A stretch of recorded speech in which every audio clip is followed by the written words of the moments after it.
All right, I think it is time. We're ready to get started. We are so excited that you have joined us today. Welcome, welcome.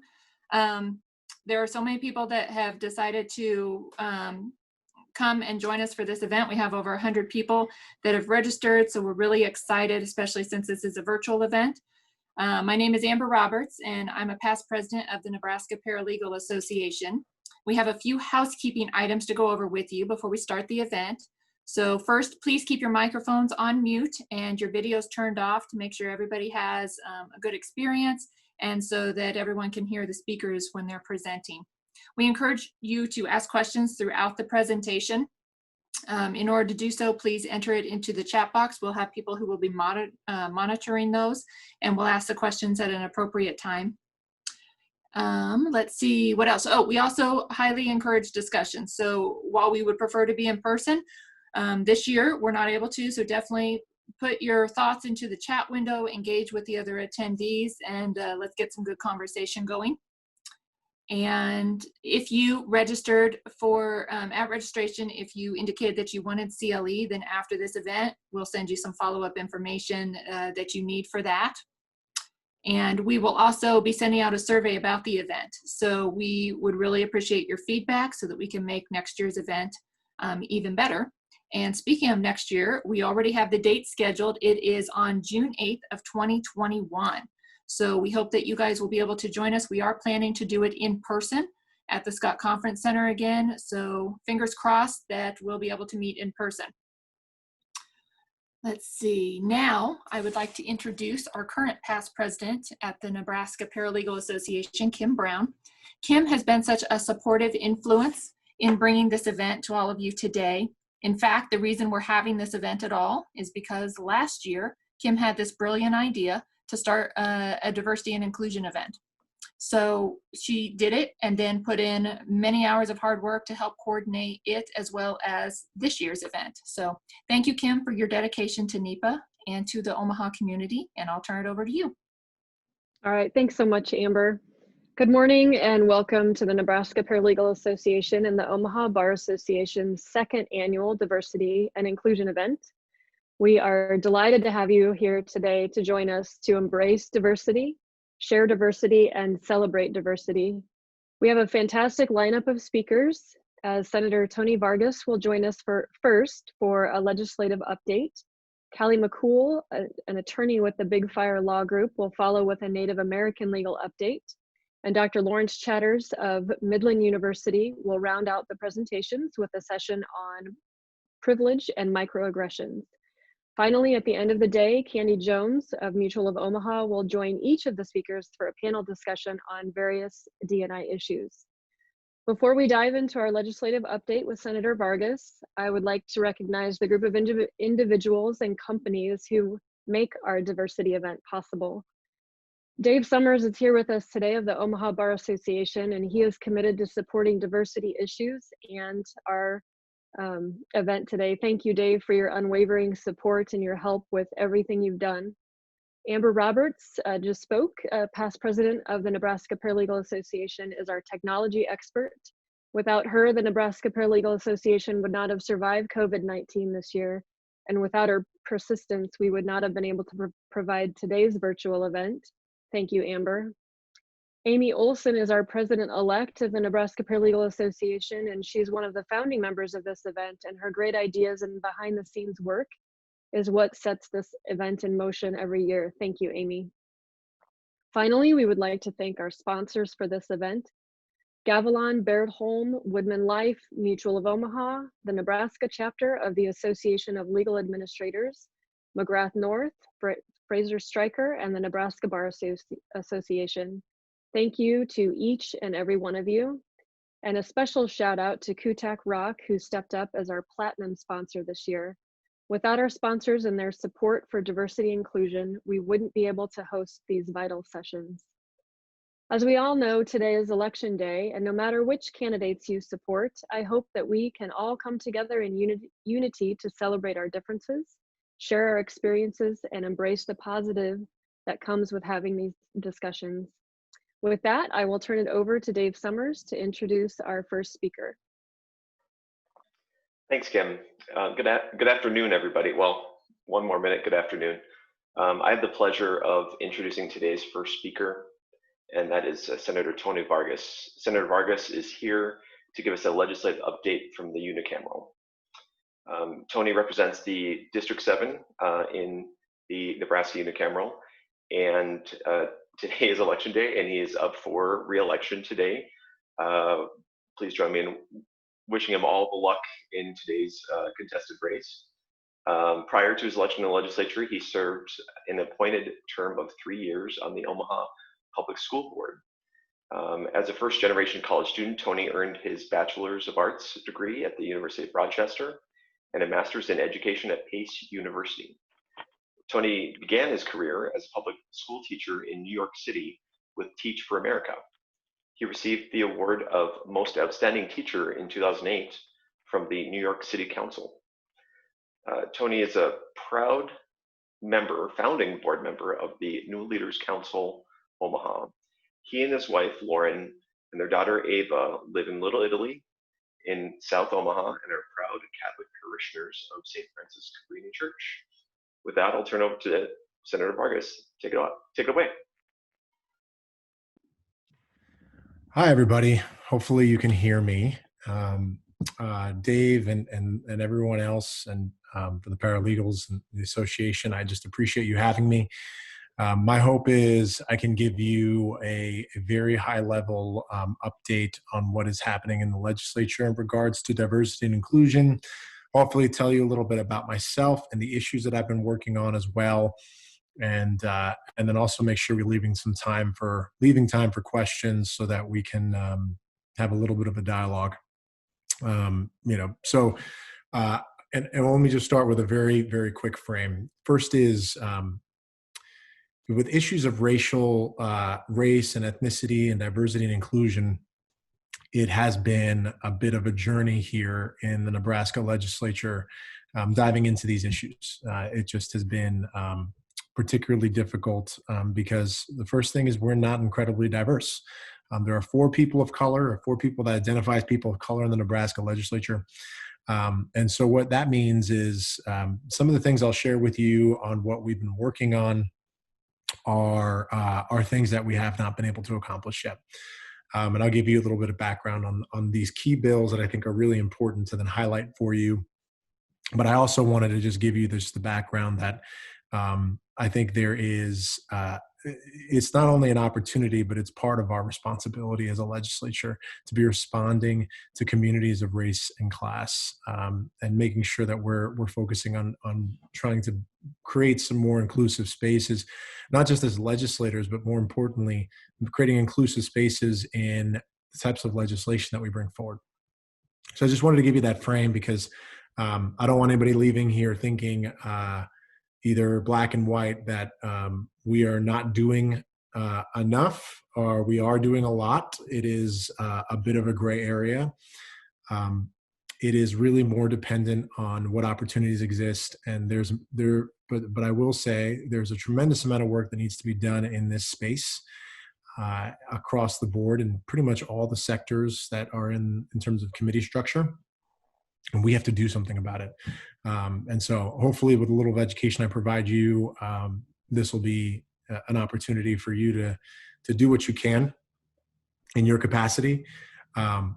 So this is the frame. I want to tell you a little bit about myself because then that'll help understand a little bit more about this subject matter. Again, my name is Senator Tony Vargas. I was elected in 2016.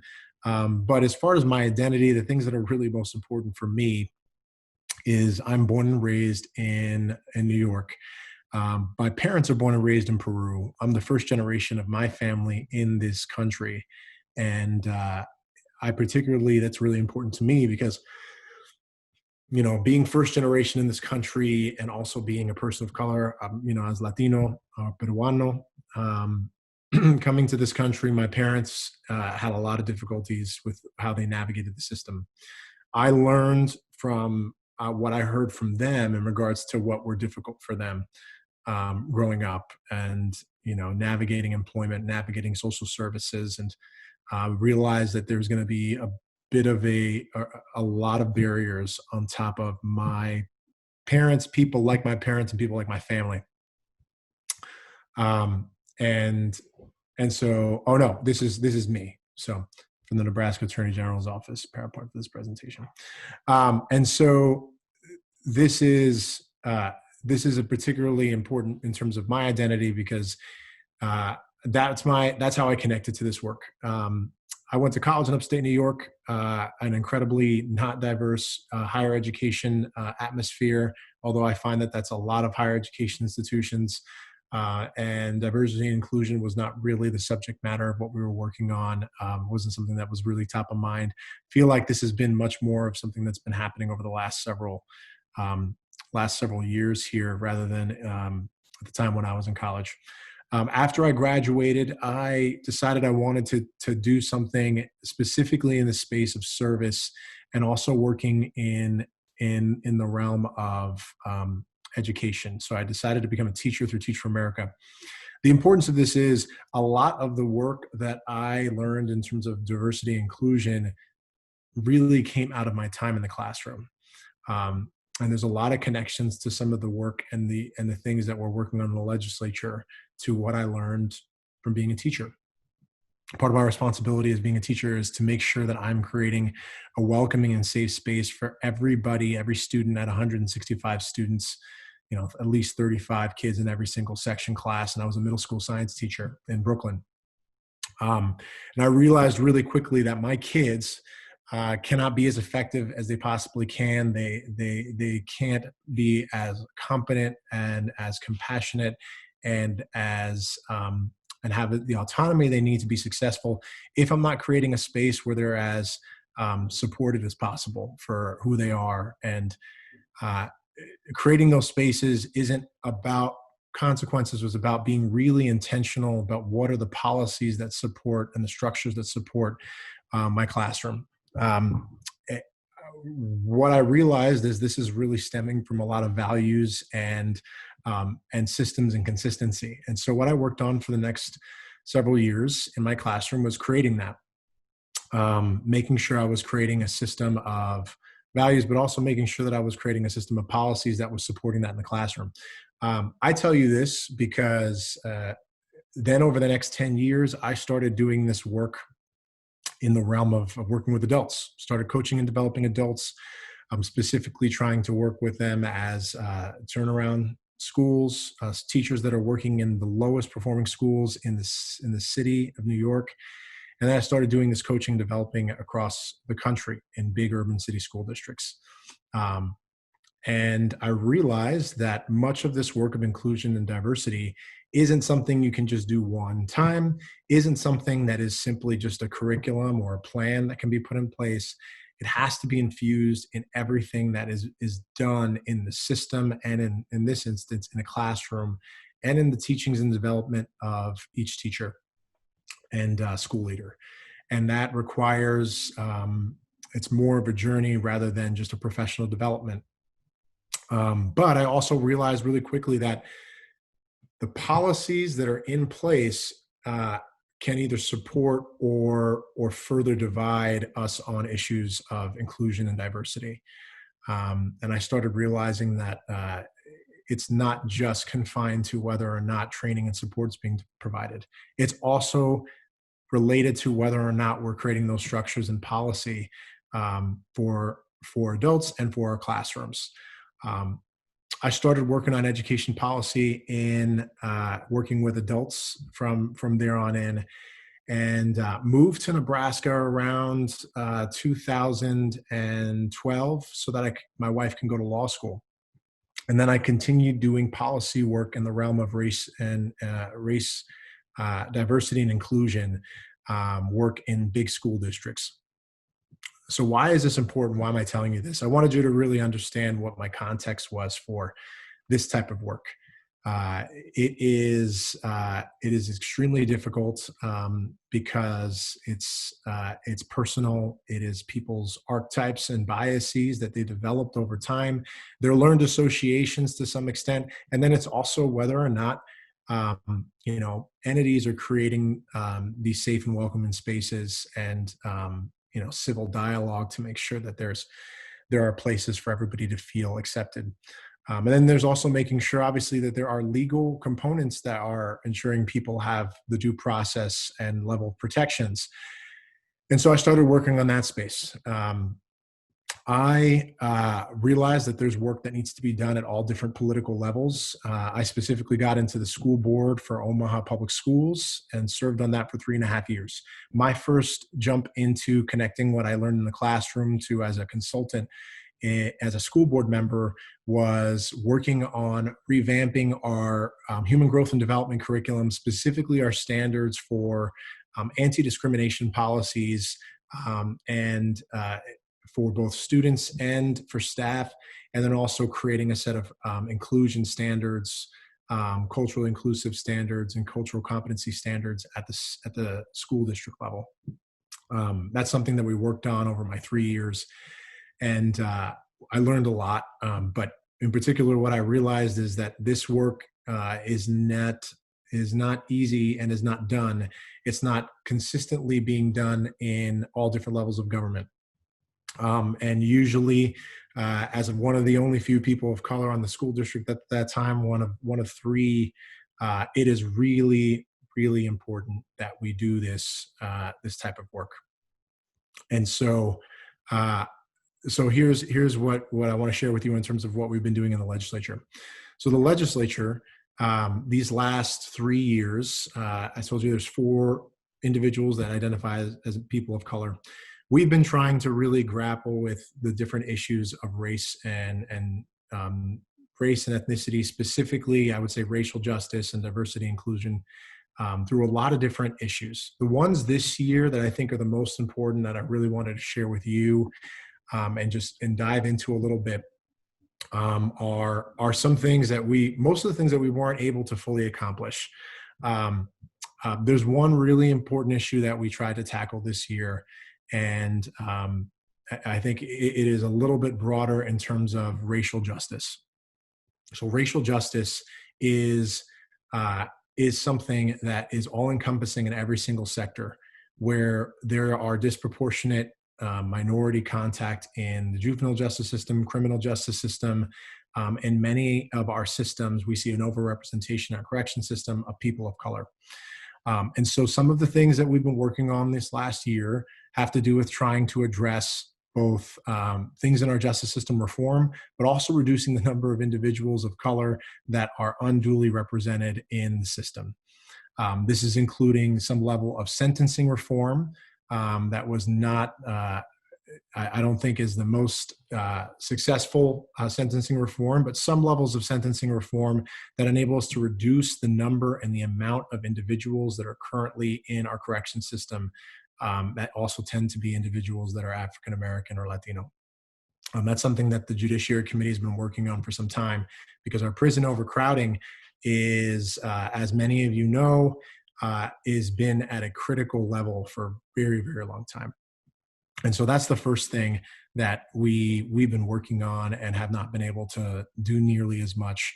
I think there's some people on different ends of this that are divided, that either see this as it's not the issue of, it's not something that we need to work on regards to overrepresentation of certain people of color in this system. We need to focus on public safety, and that means making sure we're creating more beds for people that have broken the law.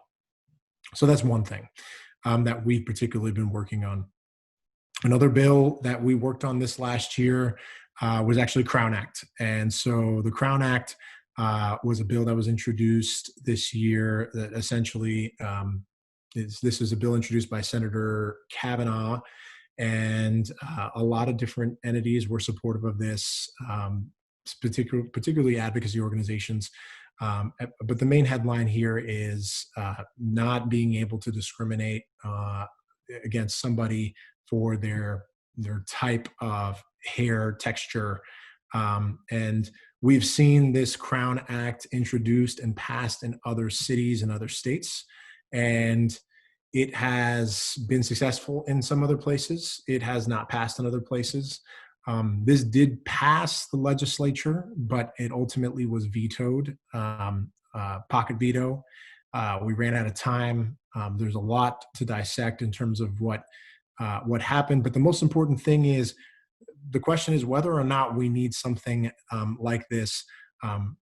The Urban League Young Professionals organization has done several surveys in the past, and these surveys in the past have looked at what we have seen as young professionals, African American young professionals, and whether or not they see this as a place that is both inclusive and diverse. And unfortunately, that survey tells us that it is not a very inclusive place for young African American young professionals. And so this was one step to try to work on making Nebraska state law more inclusive, to make sure that individuals feel like they may not be discriminated against something that is part of their race or ethnicity. And so that was the impetus behind this, to be both in retaining 18 to 35-year-olds, but also with the intention of making sure that we're looking at what other cities and states have been doing to make sure that they create really inclusive and safe places. And so the Crown Act is something that I think will be brought back this year, and is an important topic that we need to address. The topic itself isn't the only thing that's important. I think the underlying reason, the thing that's most important here, is when we run into bills that affect a population that is underrepresented, it is not a large population within the state, but it has a significant impact to that population. Is it that important for us to then take up? And I believe the answer is yes, a resounding yes. And there's more work to be done to ensure that just because you may not have experienced this type of discrimination doesn't mean that it doesn't exist, and protections don't need to be put in place. The devil is always in the details with this bill and all of our bills. And so there was a lot of back and forth between whether or not it is some level of constitutional, and that's an ongoing conversation. But at the end of the day, the legislature passed it, and then it was vetoed. Should we have had enough time? Maybe more time, and because of COVID-19, maybe we would have been able to work on it, and it would have been something we can get to the finish line. But again, this is a great example of something that I think enables the state of Nebraska for us to look at expanding and thinking expansively about what we can do to make this place a truly inclusive place. So that's another bill that I think is important that I wanted to make sure to share with you. Another bill, or actually a rule change, is racial impact statements. Racial impact statements is not a new concept for everybody, but it may be a new concept to you. Every single bill that's introduced in the Nebraska legislature is given a fiscal note. And that fiscal note provides you an analysis of the financial impact of that bill, whether or not that bill is likely going to have a need funding to be enacted, or if the bill might potentially create new revenue streams, or if the bill might lose revenue for the state. In some instances, the bill is revenue neutral, it's budget neutral, it provides no fiscal impact. The significance of our fiscal notes is they're nonpartisan, non-political analysis of the financial status and impact of a bill. And every single bill gets it.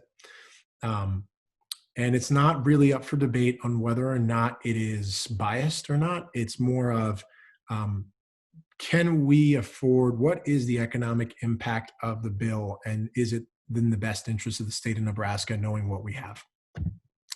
So that's one thing. The financial or fiscal impact component is done by a separate office within the state of Nebraska.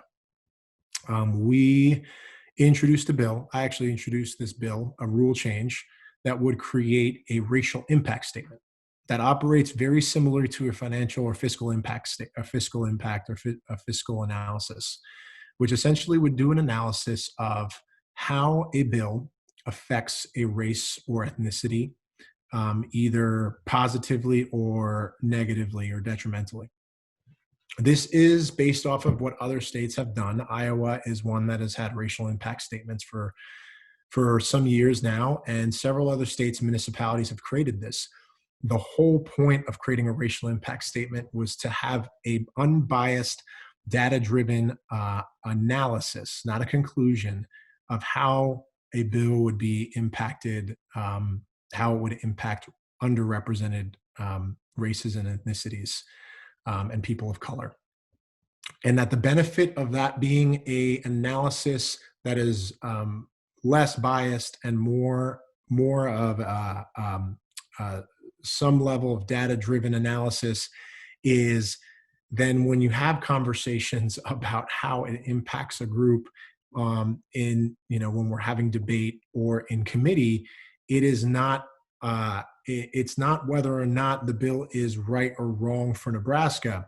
It's an accepted fact or some level of a assertion that there is a population that's impacted by it. A good example might be solitary confinement. Solitary confinement is something that is something that still occurs within our correction system, and there are circumstances within which when it happens.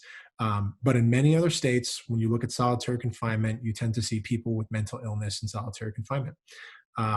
And the people with mental illness also tend to be people of color. And so a financial impact is helpful, but a racial impact would be really helpful to be able to state that reforming the way that we do our solitary confinement will potentially decrease the number of people of color in our solitary confinement and correction system, especially people that have mental illness. And so this is a really important procedural component that I think will enable a lot of the other bills to have a stronger case and a less political case. So the hair braiding case would potentially, if we applied racial impact statements, you would be able to see what would be the racial impact of implementing the Crown Act hair braiding anti-discrimination bill. And so racial impact right now is, we ran out of time, we weren't able to implement it, but this year we've been working on a pilot, working with the Rules Committee and Senator Crawford, who's currently the chair. We've then taken that Rules Committee and we have worked to create a set of some examples that we've been working on with a set of different bills from across the political spectrum. And our hope is to bring those so we can create a structure for next year and hopefully start off with racial impact statements for juvenile justice or corrections or justice related bills. So that's another bill that I wanted to make sure to share with you that I think would have a significant impact and it is aligned to race or diversity and inclusion. One other thing that was in particular, two things that were particularly important, one that happened within session and one that happened after session. Within session, COVID-19, as many of you know, has very much impacted the lives of everybody, but in particular, when we look along lines of race and ethnicity, it has really affected people of color. In resounding numbers, African Americans, Native Americans, and Hispanic and Latino. And so one issue, diversity and inclusion, that is something I actually worked on here is with several colleagues, is trying to figure out ways to reduce the number of Latinos were at the time in July and August, some of the most overrepresented in COVID-19 cases, and in particular in meatpacking plants. And that overrepresentation or in July and August was about 20 to 25, anywhere between 20 to 25% of COVID-19 cases in the state of Nebraska were Hispanic or Latino, were meatpacking plant workers. And if you looked at that around that time, anywhere between 40 to 55% of COVID-19 cases were Hispanic or Latino individuals. And so We brought forward a bill, an emergency bill that would essentially create some protections during a pandemic for meatpacking plant workers, which tend to be individuals of color, immigrants, refugees, and unfortunately, we ran out of time. The bill itself would have put some stringent protections in place regarding PPE requirements, data sharing requirements, social distancing in place. It is, whether or not it's the right policy solution, I think it is the right solution to then better protect individuals, specifically people in the community, especially our workers that are trying to put food on our table. This has been, being a meatpacking plant worker in the state of Nebraska is statistically one of the hardest places to be and one of the most dangerous places to be in terms of the numbers that we had at that time. Since then, we've seen some cases, some plants do more things that help protect people. And in other instances, we've seen individuals that have kind of hurt individuals, done more harm, or have been less transparent and less accountable. Unfortunately, the bill we ran out of time, like we did with some of our other bills, because I was introducing a new bill, and this bill did not eventually pass. However, because of this, there are a significant amount of issues in regards to now we can actually do some follow through and follow up with all the different individuals, plants, and the individual workers themselves. And so we're doing that follow up with the plants and the workers themselves. And then we have been doing that here over the last several months. And so there's still more work we can do.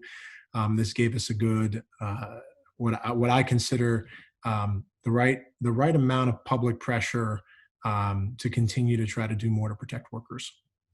But as you can imagine, COVID-19 is detrimentally impacted by individuals of color, and so that's the reason why we're working on this. Another important issue that happened after the session, so the legislative session ended in mid-August. We were confined to 90 days.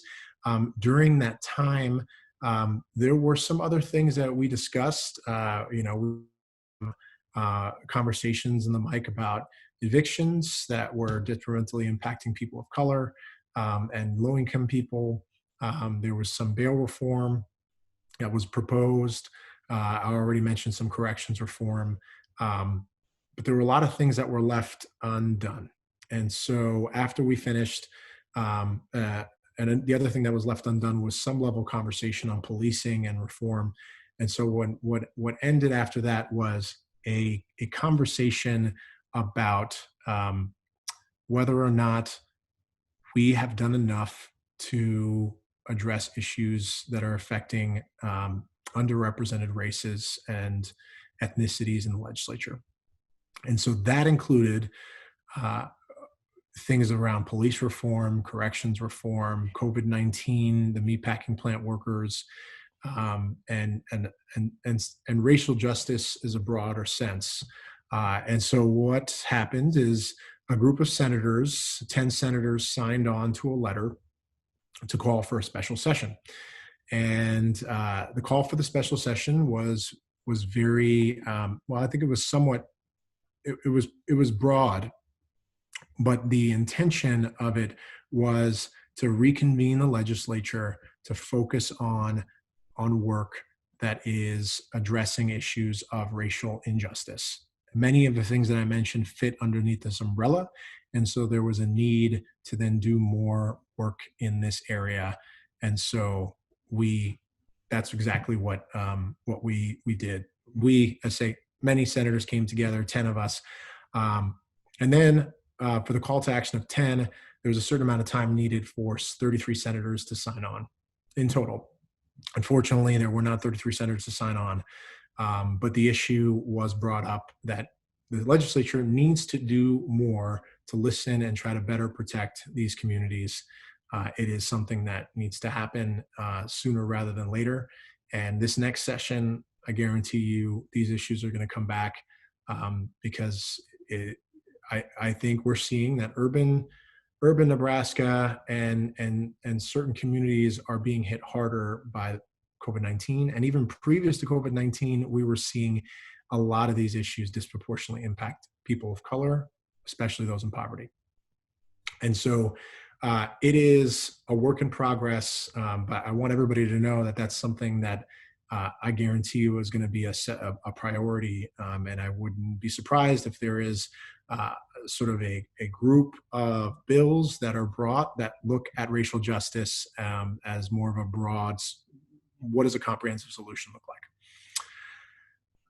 The last thing that I'll say here in regards to legislation that I think is important is, with the session being so short this cycle, and with COVID-19, it really hampered our ability to have the dialogue we need to have on the mic to actually think about whether or not some of these bills are the right solutions to a problem.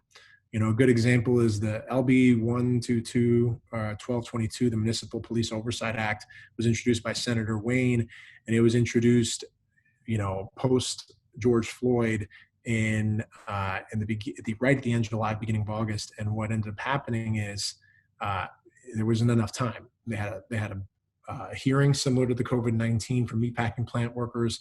And without enough time, even if it got to the floor, there's not enough time to actually have a significant civil debate or conversation about the need for this. This next long session presents a good opportunity, although I don't know what COVID-19 is or is not going to do for this area. And so I went on, and this issue is going to continue to come back. But in particular, the reason why I wanted to share with you is because there are some real opportunities, not only for senators, but for the public to weigh in on whether or not some of the bills that I mentioned to you are genuine things that are going to help elevate and make Nebraska a more inclusive place. Every year, one avenue for doing that is Black and Brown Legislative Day. Black and Brown Legislative Day is coordinated by several different nonprofit organizations. If you've been a part of it, thank you. If you haven't and you would like to be, let me know. I can connect you with the person that's coordinating it. Essentially, Black and Brown Legislative Day is a day that is bringing together Black and Brown individuals, youth, all the way to adults, to then do advocacy in the Nebraska Legislature. They sit in on hearings, they testify, and they also provide a level of, I think, accountability and pressure that there's an issue that's not being heard, and it's actually really affecting people of color and issues of diversity and inclusion in our state. This started right when I started, right around 2017, and every year it's grown, and it is, I believe, now nearly 200 plus individuals that participate, mostly kids, well, not kids, but youth, high schoolers, some young professionals, and it's a great avenue for people that are people of color and some allies, to then make sure that there's being an elevated voice for these issues. So that's really, really important. And it's something that I think is an example of what we can potentially do to bring these issues of diversity and inclusion to the forefront. Because like I said before, since there's only 4 individuals, oftentimes, not all the time, issues that have to do with diversity and inclusion are discussed more so in a lot of ways, or at least it feels like it sometimes, by those of us that share that identity. Either me, Senator Wayne, Senator Chambers, Senator Chambers, or Senator Brewer. And it is, there's work that needs to be done. I'm comforted that later on you'll be having a little bit more conversations into some of, not the legislation, but specifically, tools and what things we find that we can be more attuned to these issues. But I think that is what we need right now in terms of the public engaging with our lawmakers. That it's not only if you're a person of color. Yes, it's important that their voices are heard. I want to make sure that the entire electorate, no matter who you are, is educated about how these issues not only affect the community and areas in Nebraska, but also affect all of us when we don't feel like we are. We're safe and welcomed in our city, our community, our county, and our state. And so Black and Brown Legislators today is an example, but I think we need to do more advocacy in general outside of that. I hopefully I get reelected, and should I get reelected, I'll be working on these issues in the next 4 years. It is not something that is going to be done. I chair the Legislative Planning Committee. One of the things that we recently did is we have brought in and did a little bit of analysis on disproportionate overrepresentation or disproportionate contact, minority contact within the justice system, so that we can begin to look not what the right policy solutions are, but start talking the same language and start realizing that this data, all these facts are really are not necessarily up for debate. We are seeing an overrepresentation. The question is, are we okay with that? To what extent are we okay with it? How do we close some of these potential race and ethnic gaps, overrepresentation? And how is this ultimately going to impact communities that we want to make sure that are thriving and developing and growing? And so we have work to do in that space, and the Planning Committee is going to be working on that. The Judiciary Committee is also working on that. They have had interim studies and even had listening sessions post George Floyd and James Scurlock here in Omaha. And I think that is an important thing I wanted to share with you, all those things. So there is legislation being done, and there's things that we have not been able to accomplish. There are listening sessions and interim studies that have been looking at this topic in particular. And next year, there will be some level of some senators or a coalition working on these issues as well, because it's really critical that we do that. And hopefully more senators that don't identify as individuals of color continue to then be open-minded to how these things can impact them. Because our state is becoming more diverse every single year. And it is an opportunity to ensure that every Nebraskan feels as safe as possible in every single instance, from their employers to public spaces, and our laws meet those needs as well. And so that's some of the stuff we've been working on. Wanted to make sure that you had that, and I also wanted to thank you for having me here, and wanted to see if there was. I see there's some questions, so I'm going to probably have to look through some of these questions, and wanted to open it up. This is right around the time. Thank you, Senator Vargas. We can start with the questions in the chat, and then we can open it up if anybody else has any other questions. So the first one I see is, why do you think the Justice System Reform Bill and the Crown Bill were unsuccessful? So I think that's a good question. There's a couple practical reasons, and I think there's a bigger question. Practical reasons is we ran out of time. You know, we have 90-day sessions for our long sessions, and our short sessions are truly a sprint, 60 days. And so this is a short session. You know, we were finishing the last 17 days, coming back to it. And so, you know, the Justice System Reform Bill and the Crown Bill were largely one part unsuccessful because of timing, but the other reason is when you have less time, the legislature prioritizes what they feel is the most important. And if the majority of the legislators don't identify this as something that is critical to economic development, you know, well-being, community well-being, small business development, then it's going to get deprioritized. And I think that's partly one part of what happened. I wish it was enough that we see this being an example of some things that we're seeing in other states to make this place our justice system a little bit more reformed, both to save money and to be more rehabilitative, or the Crown Bill to then try to retain people of color in our communities, in our state. But I think it's timing. I think it's not having enough time to actually have meaningful conversations. And I also think there's some people that view these bills as superfluous or not needed. And that just goes to show you, I think that's a lot about perspective building. Like I've heard of some of my colleagues that may not fully understand what the issues are with property taxes. They themselves may not own property, and they themselves are not ag producers or, own agricultural land. And so they may not have the perspective of what's so bad about property taxes. It doesn't mean it's not a problem.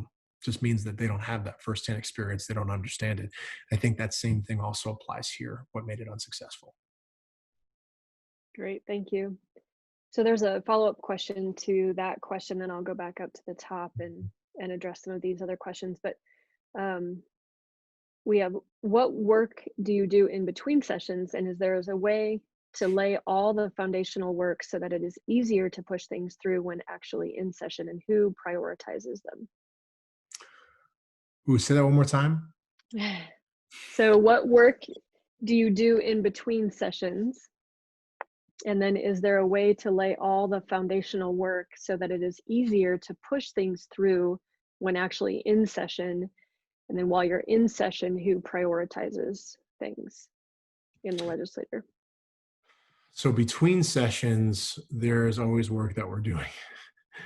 So we are typically, even though we're not in session, we're doing research and we're doing hearings, and we're getting educated about issues and having public hearings so we can get educated as a committee, and also educating the public. It's just been a little harder in COVID-19 to then have more of these hearings, quite honestly. So I think that's something that we are continuously doing. And the committee structures are also been prioritizing this. So Judiciary Committee has been prioritizing this. Planning Committee has been looking at some of these issues. As far as the comprehensive, so I think that is what's likely going to happen, that there's going to be, it's not perfect, but there will be individual senators that identify something that amongst all the bills that they care about, the one thing that really is tied to trying to improve diversity inclusion in our state and righting some inequities. And then we'll try to bring that. And then there'll be a set of different things that are all addressing issues of diversity and inclusion. And then the hope is that we can work on bringing a package of things together. We typically do that with some smaller issues, but I think we're at the point where it's going to be really important that we try to figure out what are the biggest, most important movers to try to make our state a more inclusive place for people of color. And so I think that is happening right now. It'll be a sprint here after the next month and a half to do that, once I know who all my elected colleagues are, and myself too, if I get reelected. And so, yeah, that's what I would say. Great, thank you. So as a follow-up on that, how do you go about getting support for these types of bills from the other senators or the governor when they don't seem as important for the quote majority? So that's a great question. So there's not one answer to this. I think the best answer I can give you is multiple different avenues of engagement and information is what is necessary. So this to me includes utilizing the committee process and the interim hearings to educate members of the committee and the public. Working with advocacy organizations and policy institutions to help us collect the right data to either assess that there is an issue or there isn't an issue, and also providing some legislative potential solutions to addressing the issue. I think that these things are likely to happen here over the next couple of months. Honestly, the question is going to be how quickly can we get all these priorities kind of put together, I think. And so we definitely have work to do. I will say term limits make things a little bit harder. But overall, what I think is going to happen here is we're going to make pretty good use of our time in the next month and a half, and you're going to see something a little bit more comprehensive brought this next year. Great, thank you. Okay, so to go back to the racial impact statements, we have a couple of questions. Do you think we have good support for them? And then who does these data-driven analyses and racial impact statements? Does the Nebraska Legislature budget for these reports?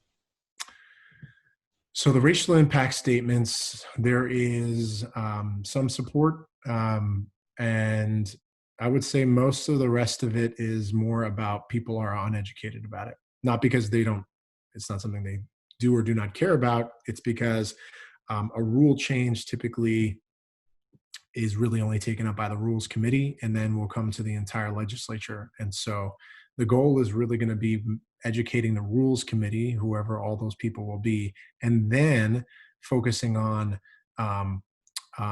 educating the rest of the body to support that.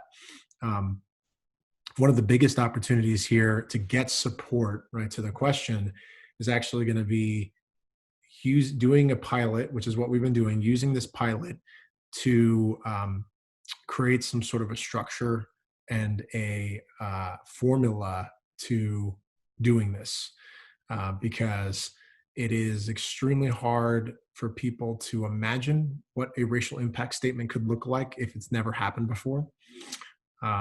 People are wondering who is the subject matter expert that would do the analysis, and how in depth is it? What aspects is it looking at?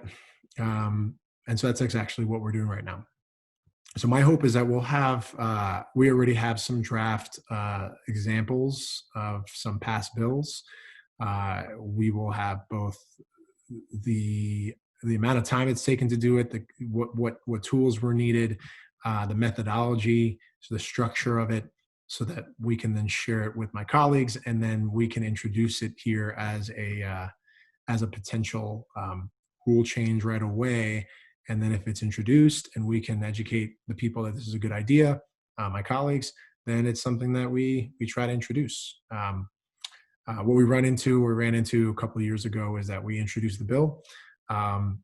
It doesn't seem feasible to do because it's really important to do right away with bill introduction, and then the bill doesn't go anywhere. And so that's why we've been working on the pilot. So, and I think I might have missed the second part of that question.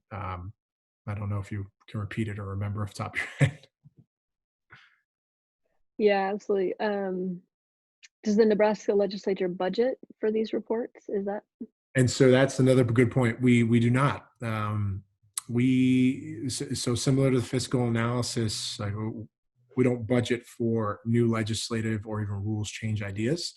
And so this would either need to be something that we find within our current budget, or we allocate more funds to be able to support the creation of these fiscal impact, these racial impact statements. So I think that's really probably what needs to happen, is going to be an analysis on how much this costs, and making it feasible so it doesn't break the bank for a specific number of bills. So that's something we'll be looking at as well. It's also why we're doing the pilot. Okay, perfect. All right, next question. Is there a particular state or states that you look to for having good diversity and inclusion legislation?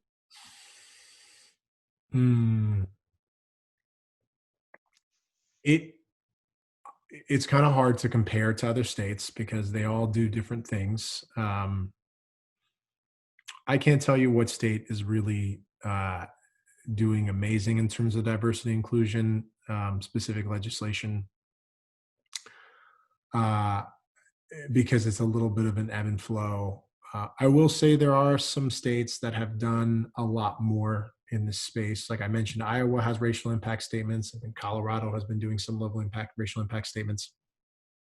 States like Ohio and a few other Midwestern states have done minority task force looking at COVID-19 disproportionate minority impact, and several other. I mean, I would say California is doing a lot in the racial justice space. But the reason why I don't want to say it's like the example is that it also you're going to get individuals that look at it as potentially swinging the pendulum too far. And I can't give an analysis on whether or not they're the example. They're an example. But ultimately, as long as I think we should be trying to use race and ethnicity data to help inform legislation. I think it needs to be a better informed conversation we have amongst lawmakers. Hopefully it's not political. It's just a matter of fact. And that there is a lot of different opportunities for individuals to sort of learn about these different tools rather than view diversity and inclusion as only something that we talk about or dig into if you are somebody that is an underrepresented identity or group. All right, thank you. We have a question. How do the redistricting plans in Nebraska, how are they taking into account race and diversity? And does the formula or system need to be reformed? Well, I'll confess this. We have not. I have not been part of the redistricting process before in the past. This is something that we take up every 10 years. We'll be doing it this next year. It's relying on census data. We did try to introduce a piece of legislation that would have removed the analysis or the use of race and ethnicity in making it as like a point of information for helping redistricting or drawing lines. That didn't pass. So technically that can still be utilized. My hope is that it isn't overly utilized. We've seen, many of you may know this better than me, but that there has been some state Supreme Court cases that have either, to some extent, looked at both sides of when we use race and ethnicity to create super minority majority districts, the cons, the pros and cons of that, and when we don't create districts that are diverse enough and instead sort of dilute people of color across district lines, that's also not great because both of them are intentionally either overrepresenting or diluting people of color. So that is something that I have been aware of and I've been looking at. And it's something that I think we all need to get better educated as legislators. But we don't have a plan yet for what is going to be the tool that's used. The only thing I know is there's going to be 9 members of it, and those 9 members will work to bring district lines that are going to hopefully be work for everybody in the legislature. Okay, great. We have 3 more questions for sure here. Have there been interim studies addressing some of the diversity retention issues? There have been some interim studies that not looking broadly at diversity and retention issues, but there have been some looking at corrections or police reform or police oversight. I think much more successful interim studies look at a policy subject and are trying to get ahead of the next session and focus on actual bill introduction. So I think because that's a little broader, it hasn't been brought up. But that's also a problem because I do think there's a benefit to being a little bit more broad and planning. It's not really what typically is that we do. I hope we can do that next year. I know that Chairman Lathrop for Judiciary has been thinking about it a little bit more in that way. And my hope is that there'll be a package that comes out of Judiciary that is worked on, that's broad, that answers that question. I also hope that we look at analysis of economic development and how retention of 18 to 35-year-olds, specifically people of color, benefits our state, benefits entrepreneurship, benefits small business development, especially in qualified census tracts, lower income communities, because I think that's one of the strongest cases we make for ensuring that people see D&I issues as connected to economic prosperity and economic development in our state. Okay. All right. Impact statements have been used in other disciplines, such as environmental impact and correctional impact statements. Do you think Nebraska legislatures could be convinced of the value of racial impact statements by using a comparison or analysis in these other areas? Well, the answer is yes. And so it's yes, because well, one, I believe in it. I'm not the only one. But I do think it is always helpful to start a little bit more narrow, to start on issues that are, so like, for example, a lot of people, there was a group of people that really wanted to see racial impact statements be done in the environment or be done in banking or in education. And those are all great places where we see inequities, and we really want to start someplace where we can hopefully have enough data and learn from how effective and impactful these areas are.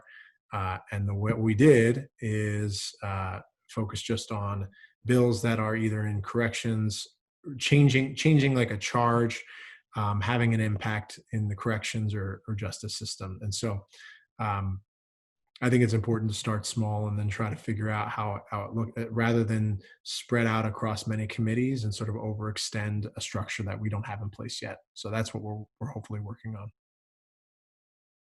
Great, thank you. Last question here in the chat. What can we as citizens do? How do we stay updated on these diversity bills? And is our best bet to contact our senators that represent us and let them know we support certain measures? And is there anything else we can do? So the answer is yes. That is absolutely what you can do. The most powerful voice you have is your individual voice and the relationship that you can build with your senator. We don't bite. We will typically find time either via Zoom or in some capacity over the phone to then talk with our constituents.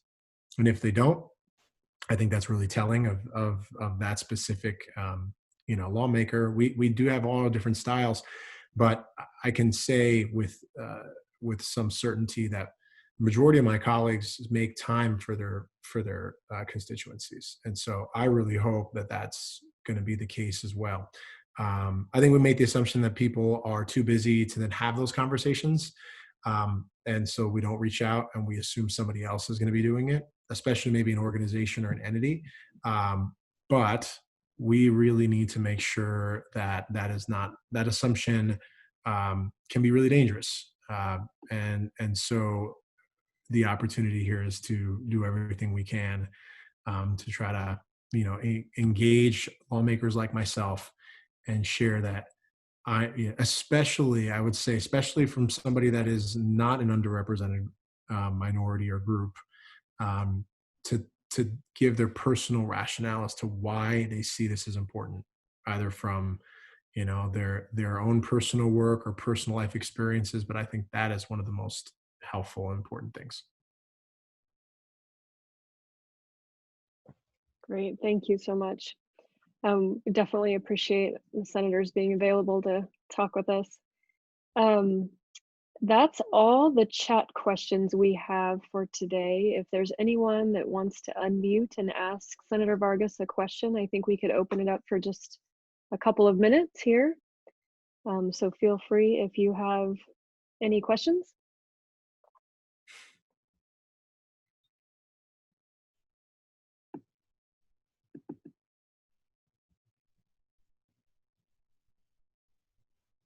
All right, well, I don't, unless someone's having trouble with their mute button, no one is coming off of mute here.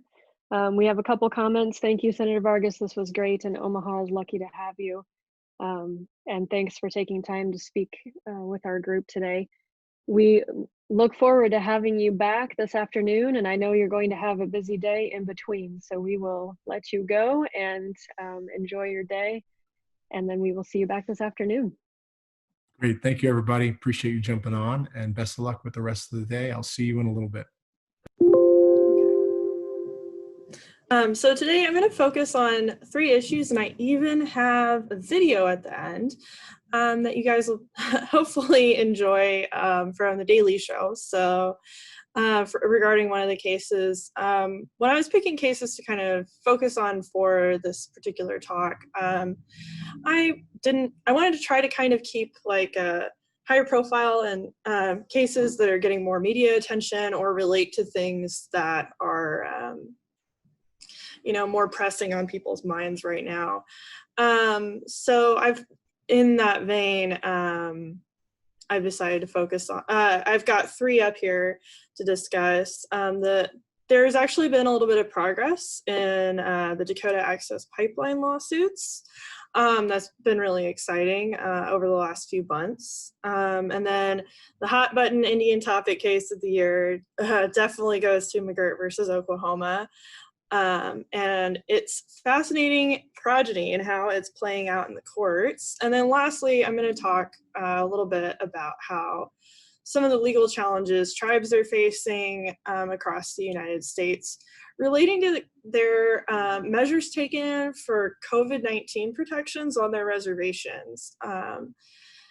So that's just that's where we'll be going today. I do have a few introductory materials just so that way it'll head off some questions and provide a little bit of background information for you guys so that you don't have to worry about, or you can focus on like the actual case instead of wondering what jargon I am throwing out there, especially if you have like a passing acquaintance with Indian law. There are just some things that, especially with the McGirt decision, it really digs deep into some really specific statutes and lines of cases that I'm not going to focus a whole lot of time on, but it'll still be helpful. So one of this is really just going to at first define what reservations are, and I'm going to talk about where some Indian country areas are in both Nebraska, and as well as in Oklahoma a little later on, just to give y'all a sense of what was challenged. And it applies to all 3 cases and what tribes actually have when they have a reservation. In this case, when it comes to reservations, they're actually based on a doctrine called the Reserve Rights Doctrine. And they're not, treaties didn't give tribes rights.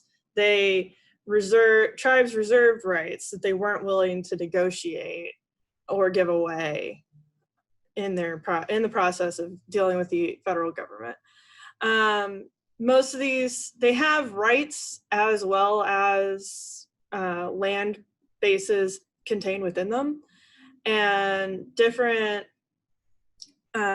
tribes have different treaties and have different terms for their reservations, which in part is why there are, as we'll discuss, 3 different types of Indian country. Some of that stems from there's a long history of legislation, and currently, as will come up again in the McGirt decision, Congress is the only legal authority that can change the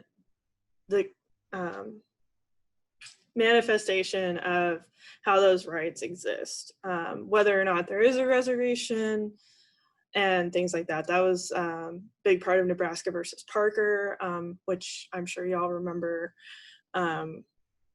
coming up a few years ago, and that was a Justice Thomas decision. And then building on that, Justice Gorsuch's decision in McGirt. Those treaties and how they're different, and some of the different statutes that in the post-treaty era, because Congress actually quit negotiating treaties in the late 18th or 19th century.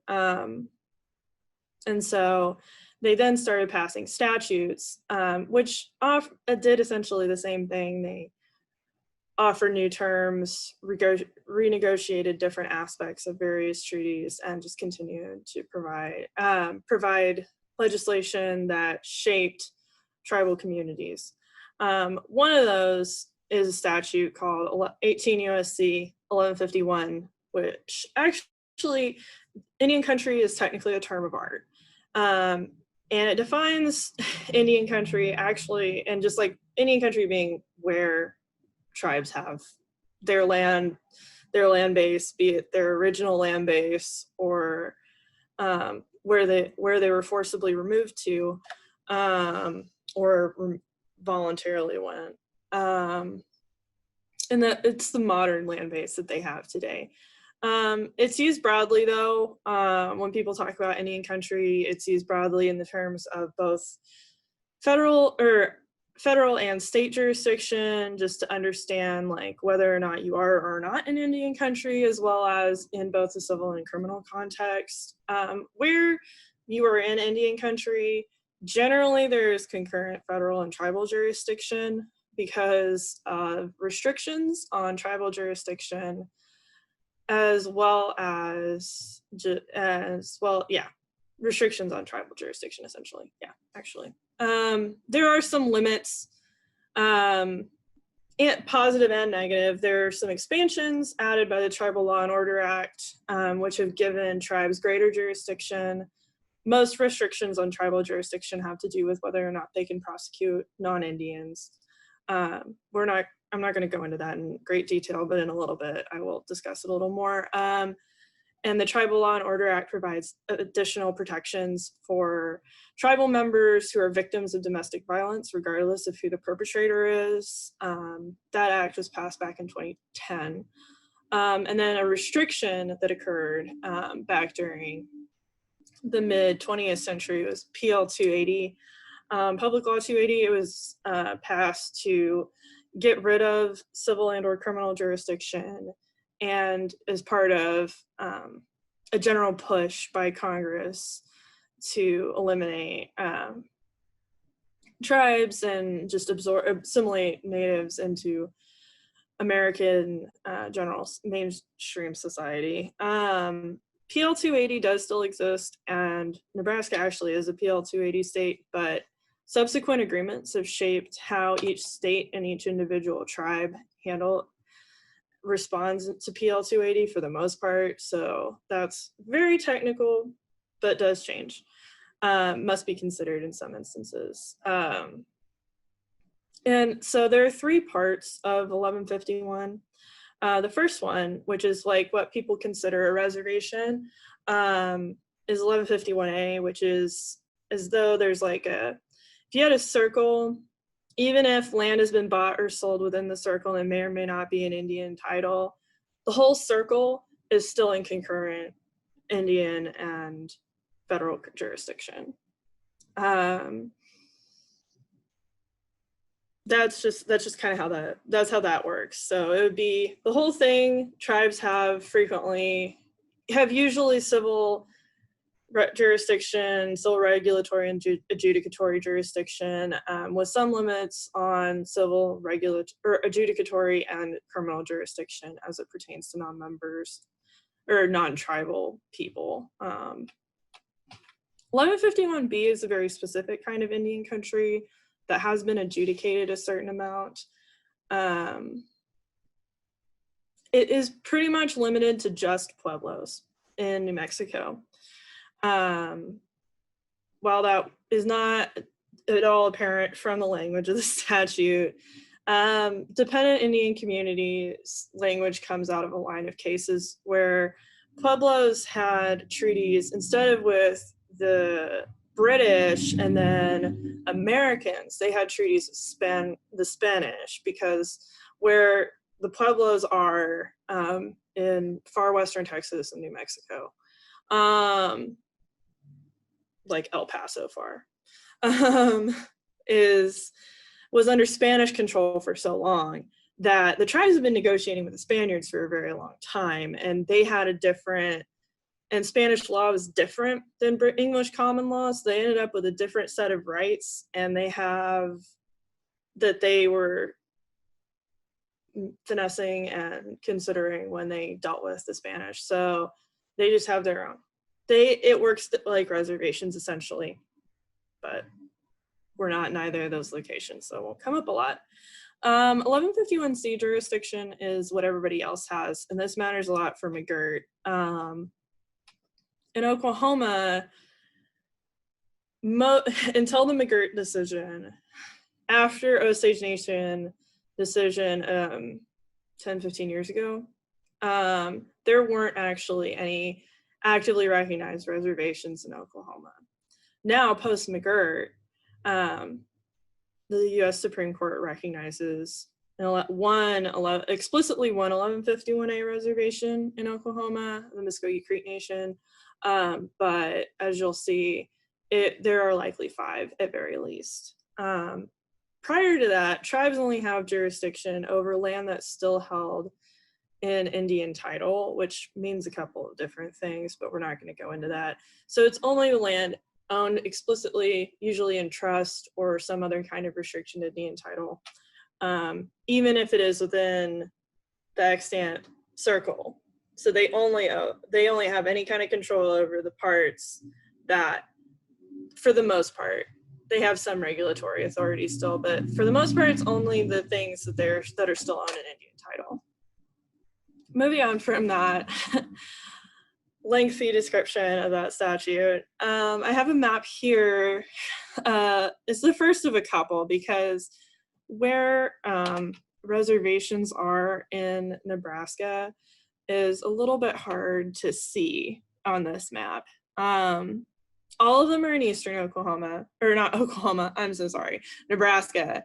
And the Winnebago and Omaha reservations, as people can see, are up they're on the southwest, or on the northeast border of Iowa. I learned my directions yesterday, can't you tell? The Santee Sioux Reservation shares a border with South Dakota and is in the north. And then there are actually 2 little reservations that are in both Kansas and Nebraska, down in the far southeastern corner, which I have a closer picture of.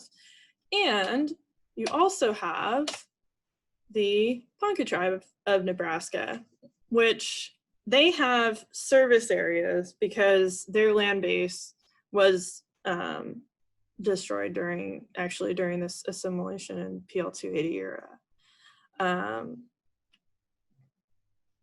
And so they have service areas and are able to provide services and have some land base within these counties in 3 states, South Dakota, Iowa, and Nebraska, as illuminated in orange. This map is awful and I've never been able to make it better, but these are the Sac and Fox Reservation and the Iowa reservations of Kansas and Nebraska. If you cut, I don't know if you guys can see my cursor, but if you cut like right here, this is the border, Roy's Creek, it looks like it's called on that map, or part of it, of the 2. I tried within my limited ability, my limited knowledge of photo editing, I tried to make them more distinct, but Google Maps did not help me. They're small. If you take 75 south, you will see, you drive near them though. And again, these are the federally recognized tribes of Nebraska.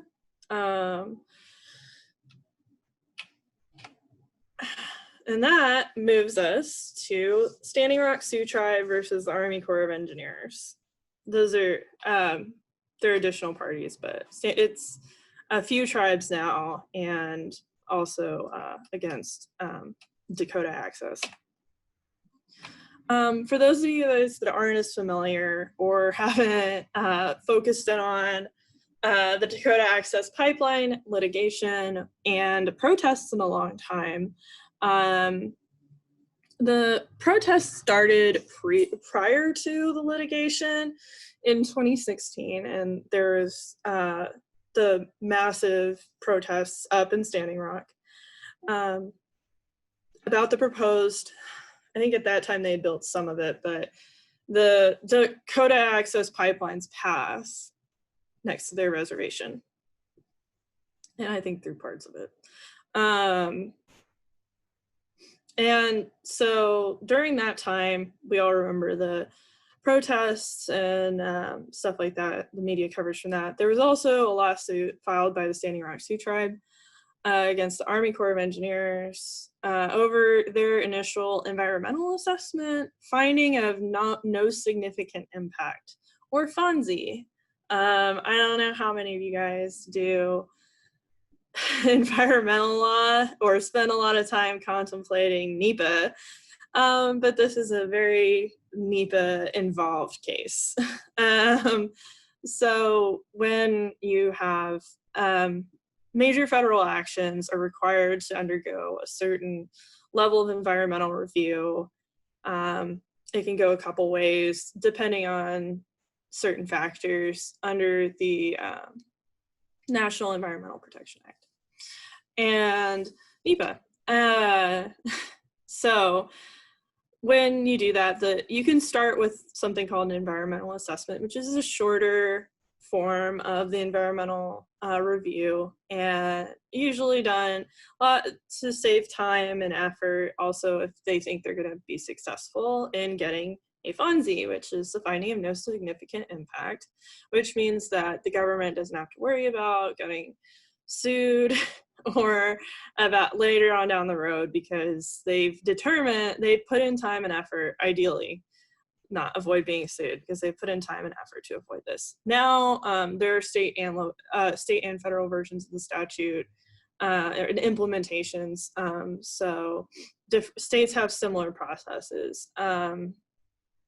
And then, however, if the environmental assessment comes back negatively for the government, the federal government, they can either try to mitigate it in part by performing something called an EIS, which is an environmental impact statement, and it is a lengthier investigation. That's pretty much what you need to know. The Corps published, after the protests had been going on for months and months and months, and based on the public responses and comments and things like that, the Corps did decide that they were going to do an environmental impact statement. And because it's an administrative law action, the first thing they had to do is say that they were going to consider doing the thing. So they published their notice of impact at the very beginning of January 2017. However, a week later, within a week, President Trump had signed an executive action effectively overriding that, and had said that, no, you're not doing an EIS. You guys can just go ahead. And subsequently, within a matter of weeks, the Corps had granted the easement under Lake Oahe and retracted their notice of intent. The biggest area of contention is the passage. It's not the only area of contention, but the area that is focused on in the litigation is the underwater line part of the pipeline that goes beneath Lake Oahe, which provides drinking water for several reservations, but it is also part, because it's also part of the Missouri River, but it's also a really big reservoir now. It's an artificial lake, primarily on the Cheyenne River Reservation, but also the Standing Rock Reservation. And it provides drinking water for those reservations, but then also there were concerns about other reservations farther down to the south and being impacted, or by tributaries and pollution in any of the Missouri, because it does continue down through Lake Oahe. So at this point in the litigation, they granted the easement.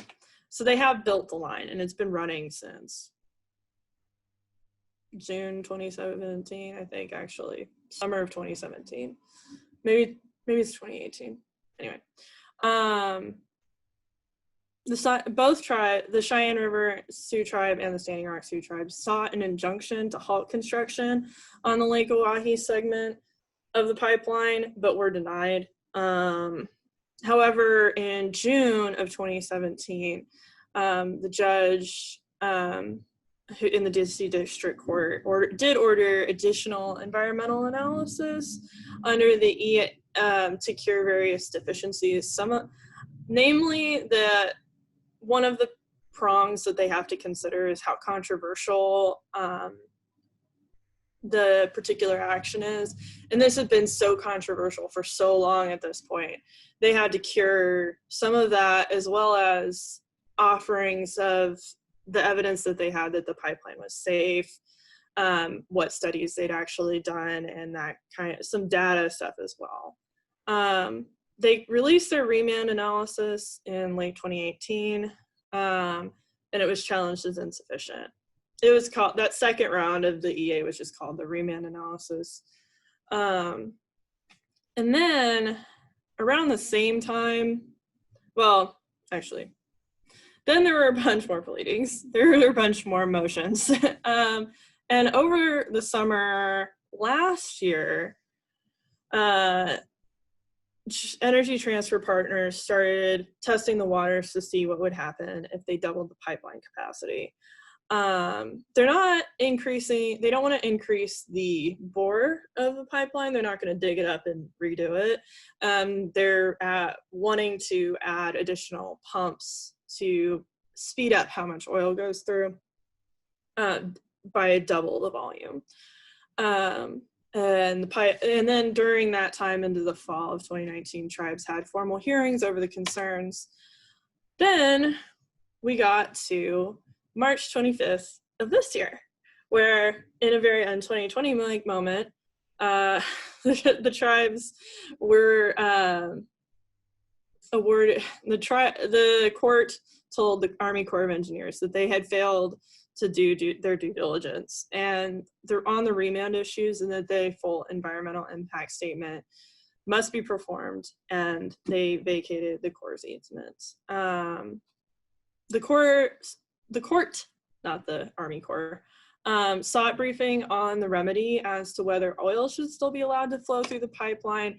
And in July, the district court judge said no, and that the pipeline had to shut down. However, on appeal, the DC Circuit did say that oil could continue flowing for now.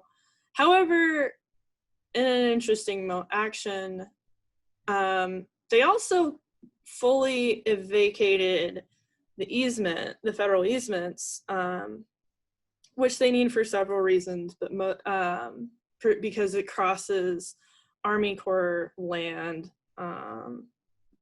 Actually, it's off, that connection's actually off the reservation, but they have that area of the Missouri River.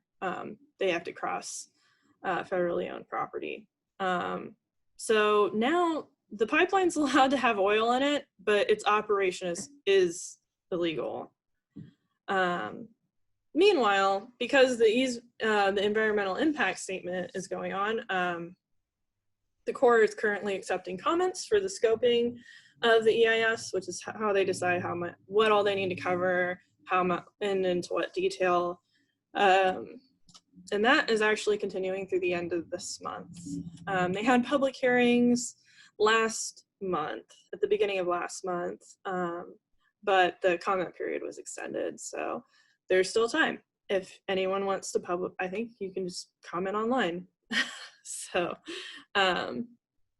there's usually a public comment place. I don't know where the public comment place is though. So switching away from the 8th Circuit for a little while, maybe with the further developments, who knows? It's already made it to the 6th Circuit. I'll focus on McGirt versus Oklahoma and some of the further developments. First, I'm going to talk about Oklahoma a little bit, because as this map shows, there are a lot of tribes in Oklahoma. And as we discussed previously, they have a lot of different kinds of jurisdiction. this bit here is this little corner of Oklahoma, which has 10 tribes in it. Sorry, I usually know that off the top of my head, but because this is actually 2 bands of Shawnee. It's hard to read. There are 38 federally recognized tribes in Oklahoma. There also there are some, they're not even state recognized. There are additional indigenous tribal groups that are widely accepted by and recognized by the community. And they've moved for federal recognition before, but do not currently have it.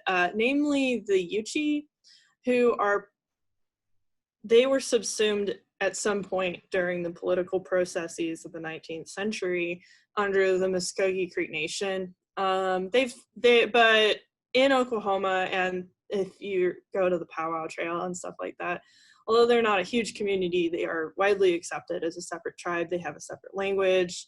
But they are in there, and they are Muskogee Creek citizens for purposes of the federal government. They are, so it's kind of it's a peculiar absorption kind of thing. So this is the the alleged eastern half now is completely controlled by Indians. It's not how that works at all. Sorry, I had to joke about it though. It cracks me up because also the 5 tribes, as they're considered, are this blue one here, the Chickasaw, tan here, Choctaw, purple is Muskogee Creek, ochre, we'll say, is Cherokee, and then this pink guy right here is Seminole. So that's, yeah, it is a large part, but it's not quite it's sensationalized quite a lot.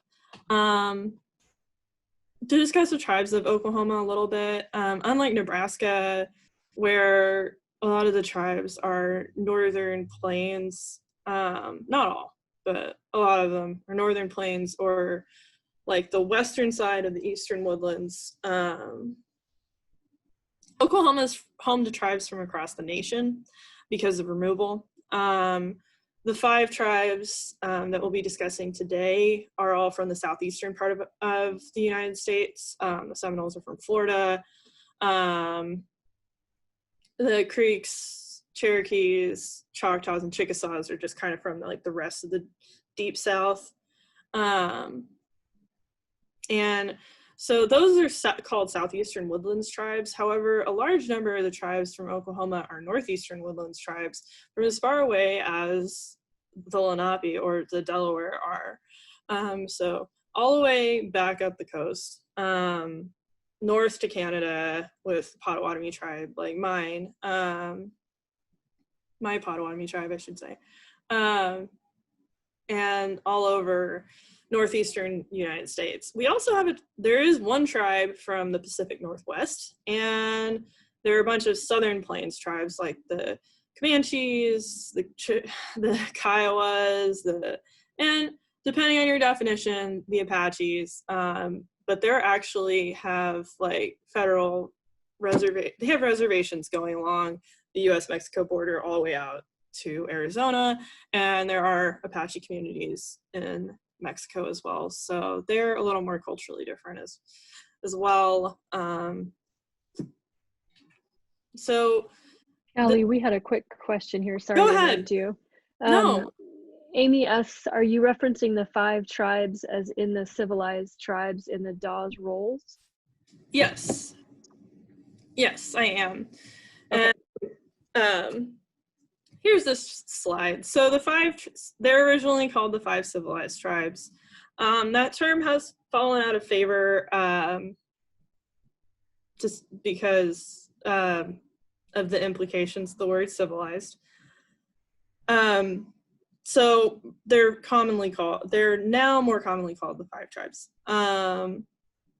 at least in Oklahoma, and like in references, you'll see that a lot in languages language referencing this litigation. However, it's not like a globally understood thing or widely spread, because that's a very common question. So they're tribes that negotiated with the federal government earlier on and more favorably, perhaps. Well, maybe not Seminoles, but that was a name given to them by the American government when they were negotiating with them back east, back in the early 19th century, late 18th, early 19th century. And it pertained to like how they conducted themselves more, as well as how negotiations went. It has to do with the perception of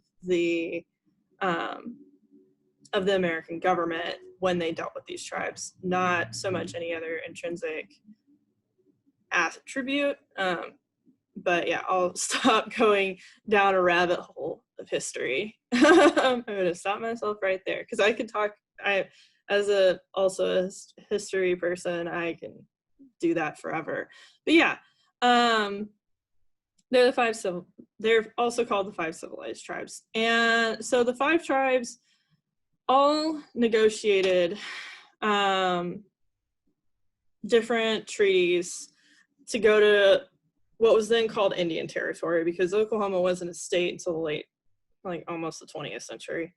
At which time they were all, to varying extents, willingly left and went from the states you see before you over to Oklahoma. Some people did travel willingly, but these are also the migrations commonly known as Trail of Tears.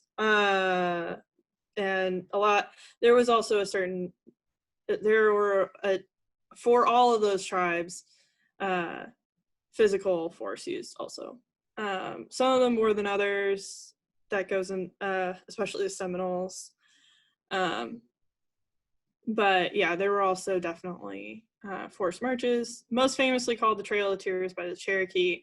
Other tribes have different names for it. A lot of people use Trail of Tears. My tribe goes for Trail of Death. The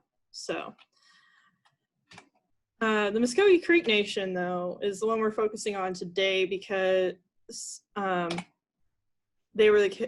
was the tribes whose treaties were looked at by the U.S. Supreme Court.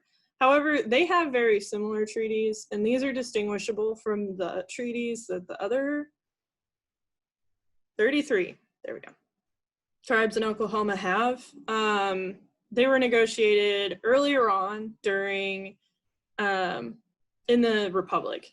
Earlier on in the Republic, honestly, is the key part. And they're favorable. They were more favorable to the tribes, I should say. They're not favorable. They still got forced to go to Oklahoma. But they're not. Some of the other tribes that have been forcibly removed to Oklahoma were punitive treaties. Some of them were punitive agreements. Some of them.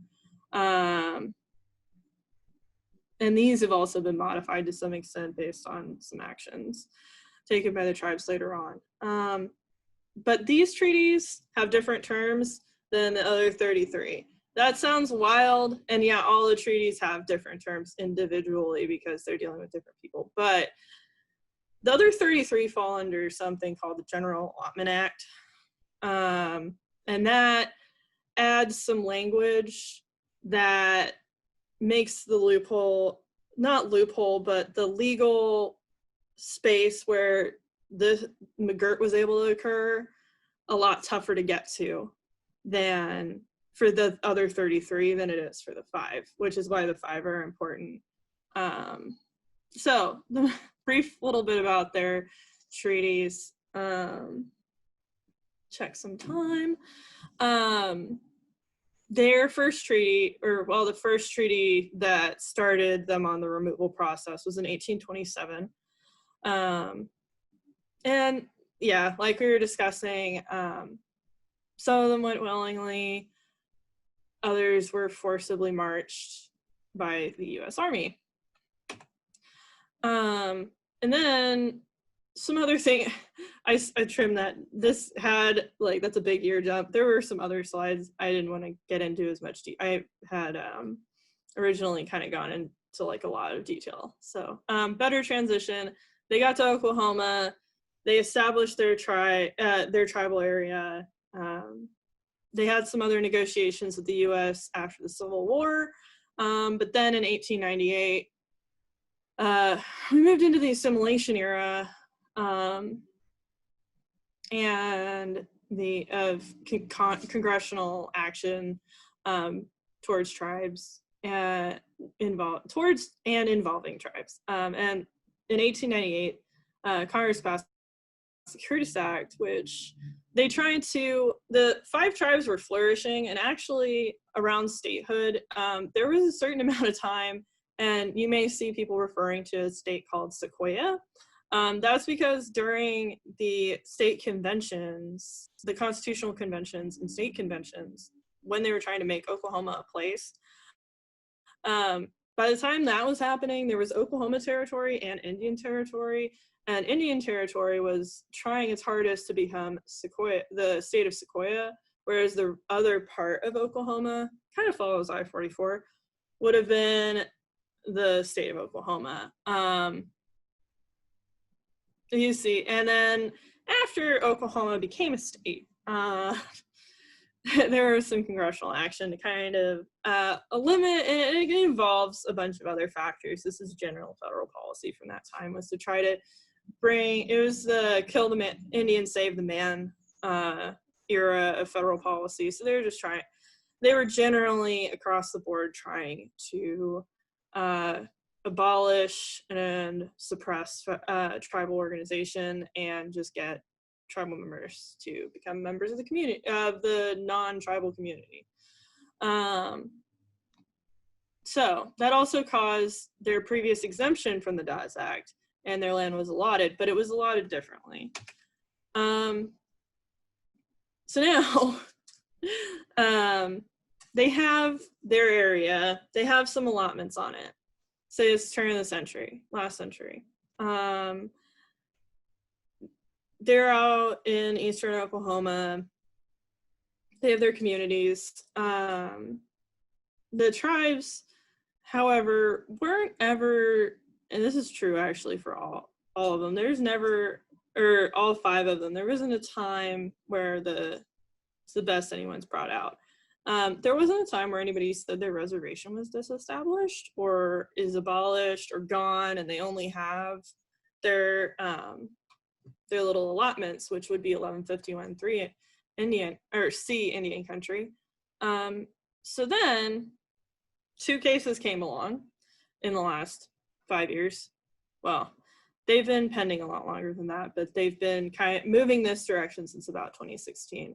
And the issue is brought on cert, whether Oklahoma can lawfully exercise under state law criminal jurisdiction over Indians who commit crimes in Indian country if those crimes are enumerated under the Indian Major Crimes Act. McGirt's actually the second of 2, if you guys followed it closely. Murphy was accepted first, but McGirt, I don't know if they've ever said, the facts are a little clearer in McGirt about where he was and what kind of Indian country it was. So that brings us into this. You're like, what is the Major Crimes Act? What? You said you eliminated some of the crazy jargon. I did, but here we are at the next little bit about criminal jurisdiction. Right now, tribes only have exclusive criminal jurisdiction over crimes where both the accused and victim are Indians, and the offense occurred in Indian country, as long as it's not a Major Crimes Act offense. Tribes have some other jurisdiction too, but for the purposes of this, that's when they have exclusive jurisdiction. Because of the Tribal Law and Order Act and the Domestic Violence Acts involved with the Violence Against Women Act and stuff like that. They have some other jurisdiction. They have other jurisdiction some other times too. You can also but anyway, tribal courts also have offenses committed jurisdiction over offenses just committed by Indians that are not included in the Major Crimes Act. PL 280 mitigated that in some places. We're not going there. Now, whether a tribe had criminal jurisdiction over non-member Indians or over non-members has been a point of contention for a long time. Non-member Indians fixed in 2004 officially. It was pretty much, it was amended in the Indian Civil Rights Act prior to that, after Duro versus Reyna, which is part of the Oliphant decision line, which is originally in Oliphant versus Suquamish Indian tribe. Tribes were ruled to not have jurisdiction over non-member Indians. That got weirder after Duro was fixed by the U.S. By Congress and then affirmed by the U.S. Supreme Court in United States versus Lara. Now, whether tribes have jurisdiction over non-Indians has been a question that has bothered the federal government for much longer. And so the Indian Major Crimes Act was passed to get federal jurisdiction over certain offenses committed by Indians against Indians. They're enumerated felonies. They're like the classic common law felonies for the most part. There are also now some sex crimes and things that have developed more modernly added to that list. So the statute reads like murder, burglary, that kind of stuff. And then also like Section A, whatever, in a little more detail, but they're easy to find, and they generally fall into the more heinous end of the criminal spectrum. This statute was passed in response to a case called Ex parte Crow Dog, in which the U.S. Supreme Court found that neither the federal government nor the states or territories had jurisdiction over a murder committed by an Indian in Indian country. That was a problem for the feds, because the federal government and the U.S. Army, because they didn't like how a tribe punished someone. They didn't think the punishment was strict enough. That Crow Dog wasn't punished enough for the murder of a tribal member who was also an informant for the U.S. Army and government. And they adjudicated it the way that was common and typical in their tribe. He had to take care of actually the victim's family and provide them with a certain amount of goods and assistance. And they had it resolved, but that was not deemed enough. So we got the Major Crimes Act. It sounds crazy. There are books on it. Have fun on the magical mystery tour that is Indian law, if you care to delve into that. The Major Crimes Act, though, provides explicit jurisdiction over those offenses. And yeah, it is over 30, but a lot of those, some of them are kind of similar. So then, in the case of Murphy, the Murphy case, it was a murder. McGirt, it was a sex crime. Both enumerated under the Major Crimes Act. In the 5-4 decision authored by Justice Gurich, the land reserved, he declared that there was a Creek reservation and that it had never been disestablished and that it must still therefore be 1151A Indian country. The decision goes into a lot of detail, but to get everything in today that I want to get in, we're not going to go into quite all that detail. So the result for that is that any Indian convicted under a crime that was enumerated under the Major Crimes Act by the state of Oklahoma is now potentially void. They are like void. Some of them they're having some success with time bars. The state of Oklahoma's AG's office is in quite a kerfluffle. Double jeopardy doesn't preclude that. So that was the thing with both McGirt and Murphy committed heinous crimes. And there was really very little doubt that they did it because of witnesses. So at the federal government at differing times has been said that they were going to try them and convict them also. Indian country status, though, of other tribes, especially the other 4 of the 5 tribes, is very uncertain. And the U.S. Supreme Court did remand cases for similar plaintiffs from several Oklahoma tribes, including some non-5 tribes tribe, to be decided consistent with McGirt. Not all of those have been decided. I meant to update this slide. Oklahoma district courts have held that the other 4 reservations exist. I don't have dates for the other 2, Choctaw and Cherokee Nation, but they did. I've seen the pleadings and have the sites for the Seminole and Chickasaw reservations. And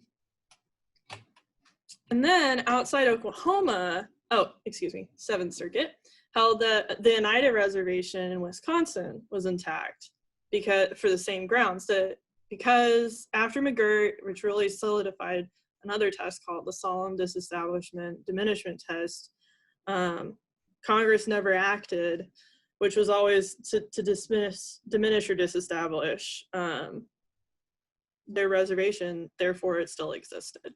So we're already seeing applications outside of Oklahoma for other tribes that have had their different tumultuous experiences with their land bases. Which brings us to the COVID-19 legal update, which I'm going to zoom through so you can watch the Daily Show clip. I believe there's a little bit of swearing, just as an FYI, but it's not. It's cute. It's fun. So tribes, and this is a picture of a checkpoint at Cheyenne River. Tribes across America actually, I'm going to skip to this map. Tribes in these states, in green or red, all have tribes that are restricting movement on or off their reservations in response to COVID-19. We all know COVID-19 is a major problem, and I mean, it's just becoming a bigger problem right now as we see our third wave, I don't know, this major uptick in the last few days. These tribes a lot of tribes are backing up, are particularly vulnerable to COVID because of limited access to healthcare, limited access to resources, and remoteness is a big problem. They have much the same problem all rural Americans do, that, if you live 5 hours from the hospital and you're deathly ill, how are you going to get there? Who's going to come get you? Even medevac with helicopters takes a long time at that kind of distance. And underlying health condition rates on reservations are also a well-observed phenomena for being very, very high in comparison to other communities. And statistically, so far, data is indicating that Native Americans are about 3 times more likely to get COVID, 5 times more likely to be hospitalized, and more likely to die also. And right now, COVID rates in different tribes vary. The tribes that have been doing measures like limiting access to the reservation have greater success with limiting their numbers than tribes that have had more open access. One of the tribe that has checkpoints and has had problems with them is the Cheyenne River Sioux tribe, who passed a statute on April 2nd, which went into effect immediately to close their borders effectively. You can travel on and off the reservation at different times during different phases of the pandemic. Those restrictions have been stronger or looser, but they're at least tracking everyone. So you just stop, you answer a quick questionnaire, where are you coming from, where are you staying, if you're staying on the reservation, and it's helped them greatly with their contact tracing, which has actually allowed their numbers to stay relatively low, especially up until like the last week or so, when we've all seen an astronomical rise in cases. I know, like, I think it was day before Halloween, we saw almost 100,000 new cases that day. So there are shifts now, but this method has allowed tribes, it's allowed tribes to restrict but tribal member movement, like reservation resident movement, as well as like additional tourist traffic and that kind of thing. The only state that's challenged this is South Dakota, regardless of what kind of highway goes through it. And these are the checkpoints as of April that are in Cheyenne River. And those are most of the big ones. So these are the daily reported statistics for South Dakota as of a couple days ago. They've gone up dramatically, as they have everywhere. This has a quick timeline of kind of what had happened. Cheyenne River passed the statutes. The Department of Interior said they'd work with them. However, Kristi Noem, Governor Noem, took offense to their existence and wanted them taken down in mid-May.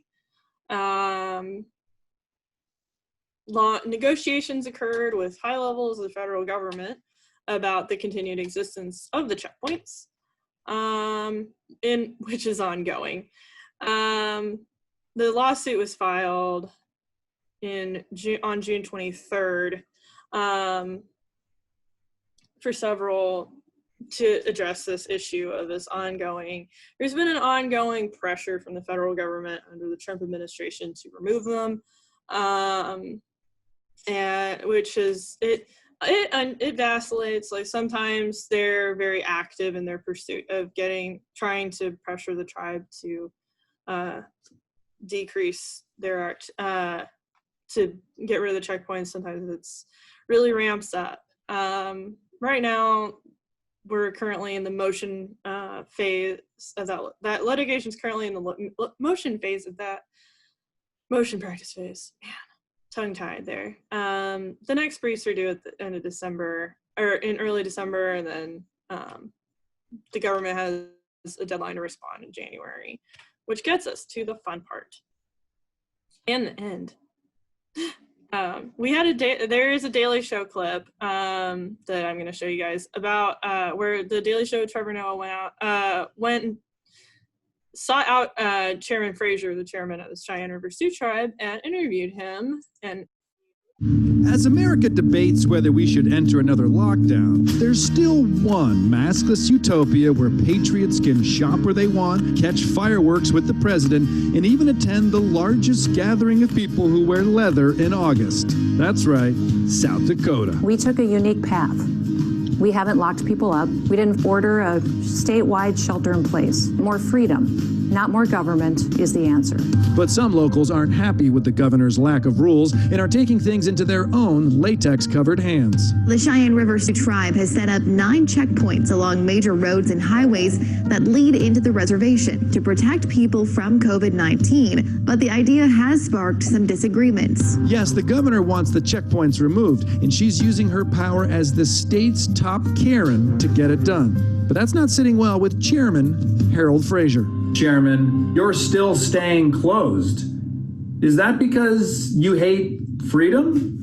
No, we don't hate freedom. We got to protect our people, and that's something that we value more than anything is our human life. Is my life worth living if I can't get the twice-baked potato from Applebee's? Well, naturally, safety is the most important thing. Right now, these checkpoints is one of our best weapons we have to try to control this virus. I've heard enough. Time to hit the road and see these checkpoints for myself. I'm calling up to the checkpoint. Let's say I'm a trucker. Where are you going to? I'm going to Boise. I got 30 cattle in the back. Have you ever been exposed to COVID-19? Nope. Thank you. You have a safe trip. Have a good day. Wait, that's it? Yeah, we've always allowed commercial travel to come through. Seems like it's pretty simple, frankly. Motorists could probably be at a checkpoint no more than a minute, 2 minutes and a half. I'm going to give you a tougher one, okay? Going to Disneyland, got the kids with me. What's the stopping for? Okay, where are you from? We're from Florida, ironically. Okay, you are going to Disneyland, coming from Florida. Yep. Okay, well, I'm sorry to inform you, but you're going to have to turn around. Why is that, sir? You are coming from a hotspot and you are unable to travel through a reservation. Did I say Florida? I meant to say Costa Rica. Hang on, I'm going to gun it. Okay, what is your name, sir? Bill. You got a last name? Yeah, of Rights. Ever heard of it? Bill of Rights. Why am I being stopped here? We have a checkpoint and a huge concern of COVID-19. Corona-19. Right now, we have a program to do tracing. I didn't follow the program in my grandma's nursing home, so I'm sure as shit not going to follow your program, old man. Rest in peace, Meemaw. Well, Mr. Wrights, sorry to inform you, you're going to have to reroute your destination. You're being uncooperative, so thank you and have a good day. With just 19 active cases on the reservation, the checkpoints seem to be working, but bootleg Sarah Palin said they have to come down or she'll take them to court. But the tribe's lawyer says that the Sioux don't have to do shit. When Governor Nome told us to shut down the checkpoints, she had no legal leg to stand on, and so we refused. When we refused, she told on us to the White House. They threatened to take our checkpoints down. There were numerous people at every level of the federal government that had their fingers in this. So we sued all of those people. You sued them. That's right. You sued the federal government. Yes. It's like you guys got in a little fight at the schoolyard, and then she went home and called her dad. Yes. And then you sued her dad. That's right. Threats from the federal government haven't been enough to deter the Sioux. That's because they're protected by a concept known as tribal sovereignty. Sovereignty is our inherent power to govern ourselves as tribal people. When I enter a reservation, I'm not a member of a tribe. Do I have to follow tribal law or federal government law? There is unfortunately a confusing array of which laws apply on Indian reservations. Can I have breakfast for dinner? Can you have breakfast for dinner? I'm going to say yes, I will allow it. Can I practice medicine without a license? You may not. Can I wear socks with sandals? You probably better not. There seems to be a little ambiguity on these tough questions. There are some restrictions and limits. And, you know, what's very interesting to note is that, you know, we started out with the full range of sovereign authority. And over the years, we've lost much of our land. Our culture has been harmed. But this fight that we're having against the United States in this checkpoint issue, we're on the offense. Nikki, it's tough to fight the federal government. Unlimited resources, unlimited lawyers. Do you really think you're going to win? Yes, I do think we're going to win. The federal government doesn't want to fuck with us because they're afraid of Indians, and they should be. I learned a lot on this journey. First of all, don't fuck with Indians. Can I say that? And two, if keeping your people safe is un-American, then maybe we should all try to be a little more un-American. And lastly, if... Hey, where are you from? Damn it, Harold! Right. There we go. There's the end. Thank you all for your time. And I don't know how much time I have left. Thank you, Nikki, or thank you, Callie. We just have one question. I think we have about a minute left and just enough time to answer that question. What does tribal representation typically look like? And do most tribes have their own lawyers to represent their members? Depends. Tribal representation, of course, a very lawyer answer. Would it be a lawyer's answer if I don't say depends? So some tribes have lawyers. They usually have several though. So some tribes tribes provide differing levels of services. They do provide, some provide criminal defense work, some of them don't. Tribes have their own, most tribes have their own court systems, many of them do. That has more to do with size than anything else. And within that, they obviously have prosecutors and judges. Under the Indian Civil Rights Act, they don't actually have to provide their own defense attorneys necessarily, but there's a very liberal pro hoc practice. And also there are a lot of other organizations that work with that. I know Nebraska Legal Services does, and a bunch of tribes do provide their own public defenders as well. Then on a non-criminal law side, tribes do have like their own in-house counsel. Some of them do have, some of them also hire outside firms like ours for representation as both in-house counsel or on particular matters, both litigation and transactional. Tribes also usually frequently have an attorney that strictly does family law within their courts to handle ICWA cases. If they have their own courts, if they don't have their own courts, there's still an ICWA office usually, and there are still advocates, frequently legally trained to help with that. If that does not answer your question, feel free to ask another if we have a second. No, I think that was it. Thank you so much for your presentation today. It was very informative. Thank you for having me. We'll definitely see you back here in just a little while for our panel discussion. It's my pleasure today to introduce Dr. Lawrence Chatters. He is currently at the Midlands University as the Vice President for Student Affairs and Chief Diversity Officer. He holds a doctorate and a master's degree in counseling psychology from UNL. He is an avid reader, entrepreneur, rap artist, and international DJ. That sounds pretty cool. Chatters has been engaged in diversity, equity, and inclusion work for the past 14 years.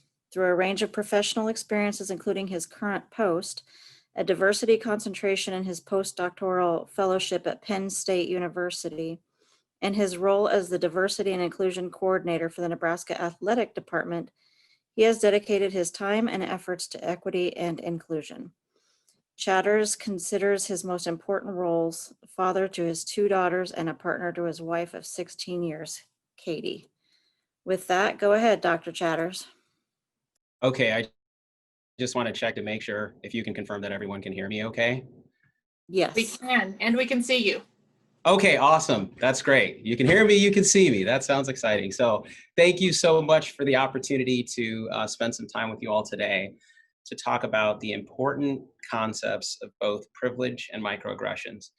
I thought that I would start out with just telling you a little bit about my own personal story and telling you a little bit about why this is such an important component for me to talk to other people about these concepts.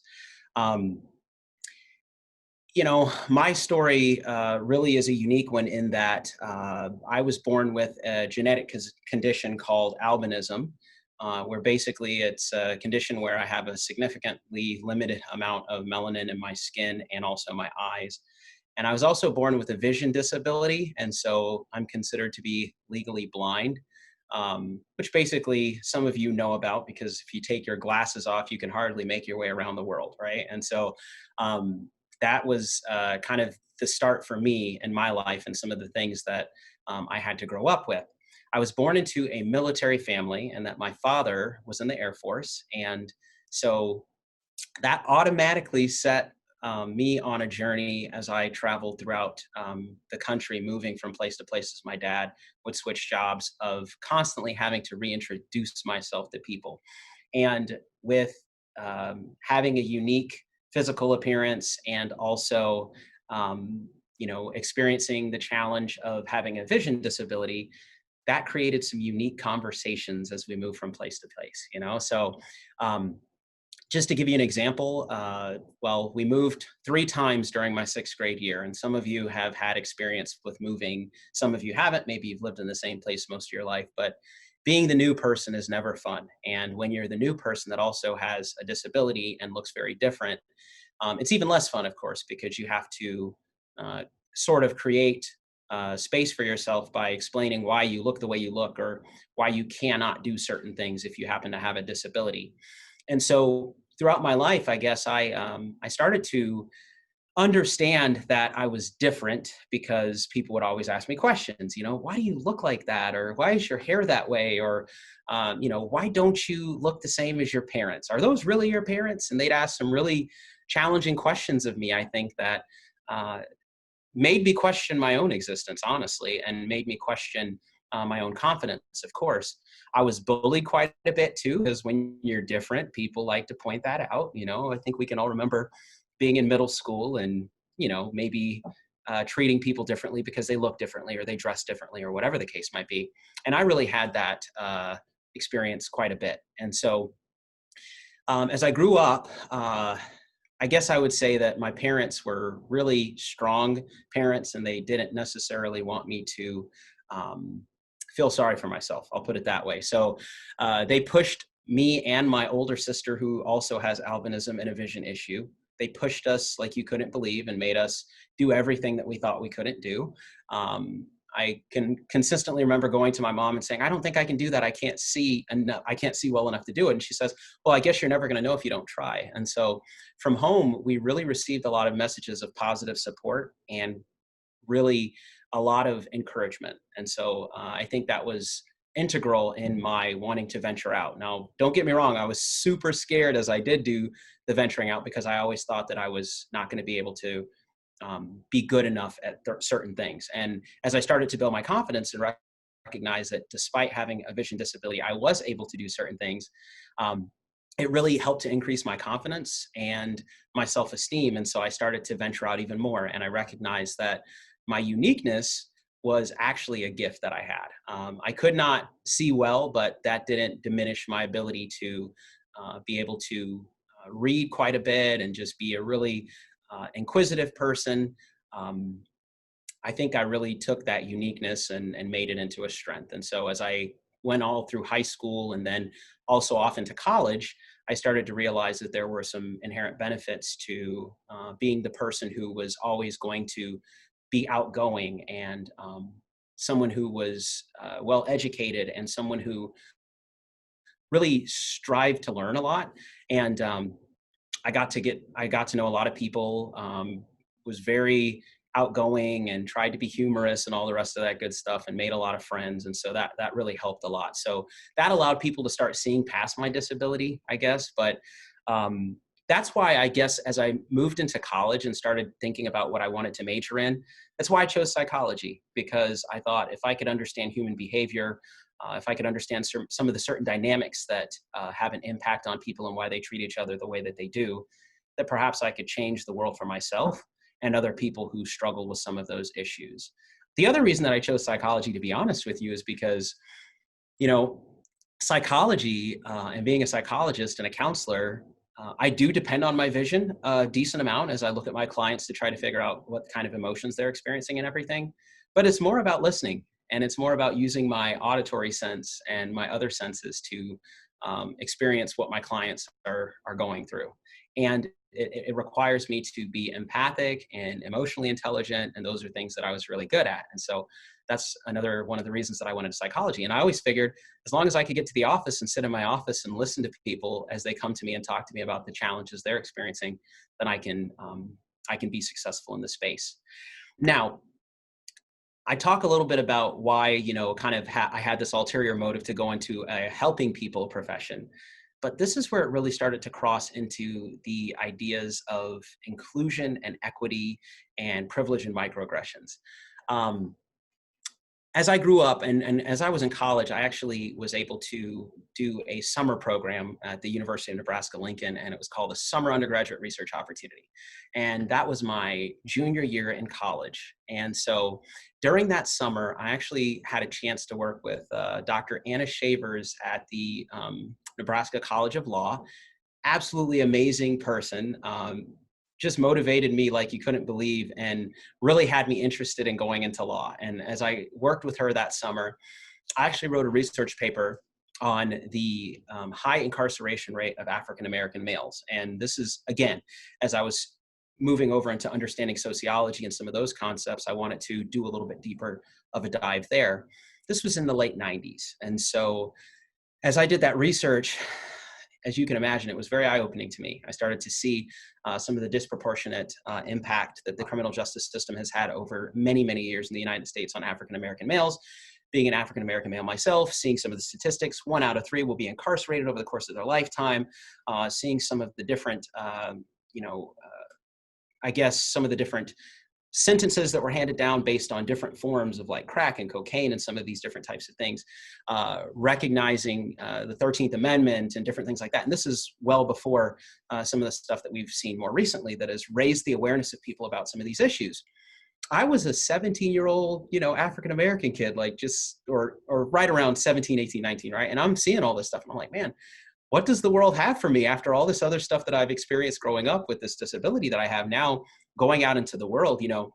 I didn't necessarily think that my potential was going to be fully realized, especially if I ended up getting caught up in the criminal justice system or whatever the case might be. And so after doing that research project, I really wanted to commit myself in whatever profession that I was going to be in trying to decrease that high number of specifically African-American men that get caught up in the criminal justice system. So that sent me back to school after that research summer to continue on the path of getting into psychology. And what I wanted to do is work closely with people who might be in the criminal justice system in some way, shape, or form to support them in getting back into their communities in more of a positive way to reduce recidivism. And that was really one of my goals and objectives as I got into my master's program, where I got a master's degree in counseling psychology.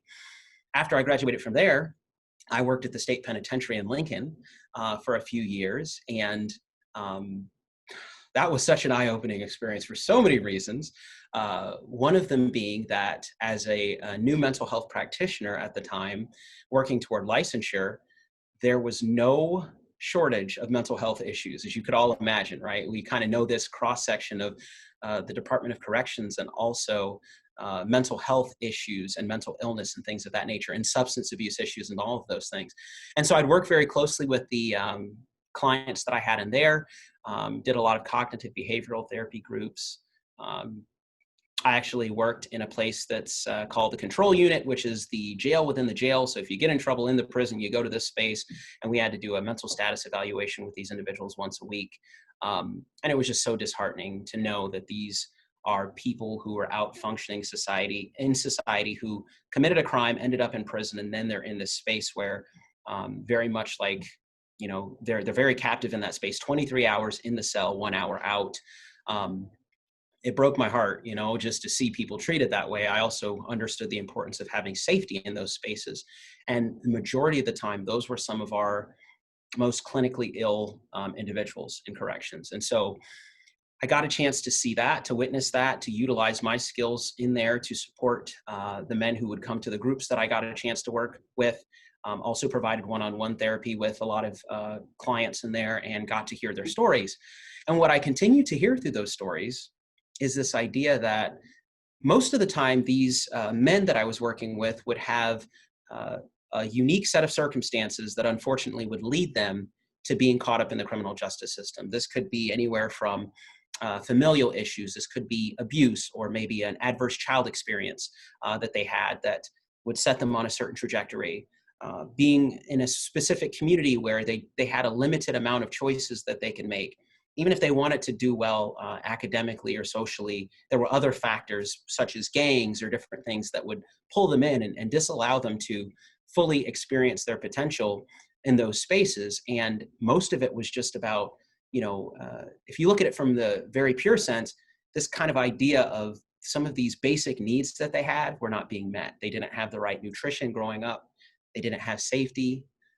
They didn't have opportunities. And so as I kind of saw that, had finished my master's, I got licensed as a mental health practitioner, got my hours and everything. I thought, you know what, there's got to be a better way. I've got to be able to have an impact even on a deeper level before individuals get to the prison system, because I felt like by the time they got to the prison system, based on their age, based on their experiences and everything else, there just was a limited amount of things that I could do for them as far as rehabilitation. I tried really hard, but there was a limited amount of things that I could do because the one thing I couldn't change by that time was their community that they were going to go back to. And some of those same communities they would go back to would still have the negative environments that they had gotten out of. They'd have a limited amount of opportunities. And by the way, after getting a felony and being in prison, right, their ability to do anything outside of that decreased even more. And so as I saw that, and if you connect that first experience I talked about of doing that research where I saw the disproportionate impact of the criminal justice system on African-American men, then I saw them in the prison system with a wide range of other people too as well, by the way. And I looked at their journey there, I thought, again, maybe I could have an impact earlier in the process. And so, by the way, just something to mention in this whole thing, and I'm going to keep this story, semi-personal and also kind of bring some research and conceptual, theoretical pieces into it.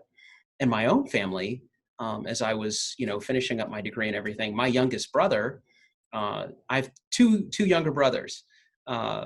So the statistic that I talked to you about, this 1 out of 3, my youngest brother had been caught up in the criminal justice system. And he's an extremely nice young man, super bright kid and everything.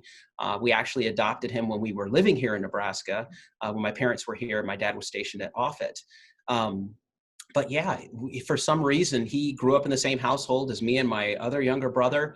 But he just had this desire to want things before he could afford them, and was doing some stealing and different things like that. So he got caught up in the criminal justice system. And so there was that statistic acting out in my very life that out of me and my 2 younger brothers, one was in the criminal justice system. He had been picked up. And so decided to go back to school to get my doctorate.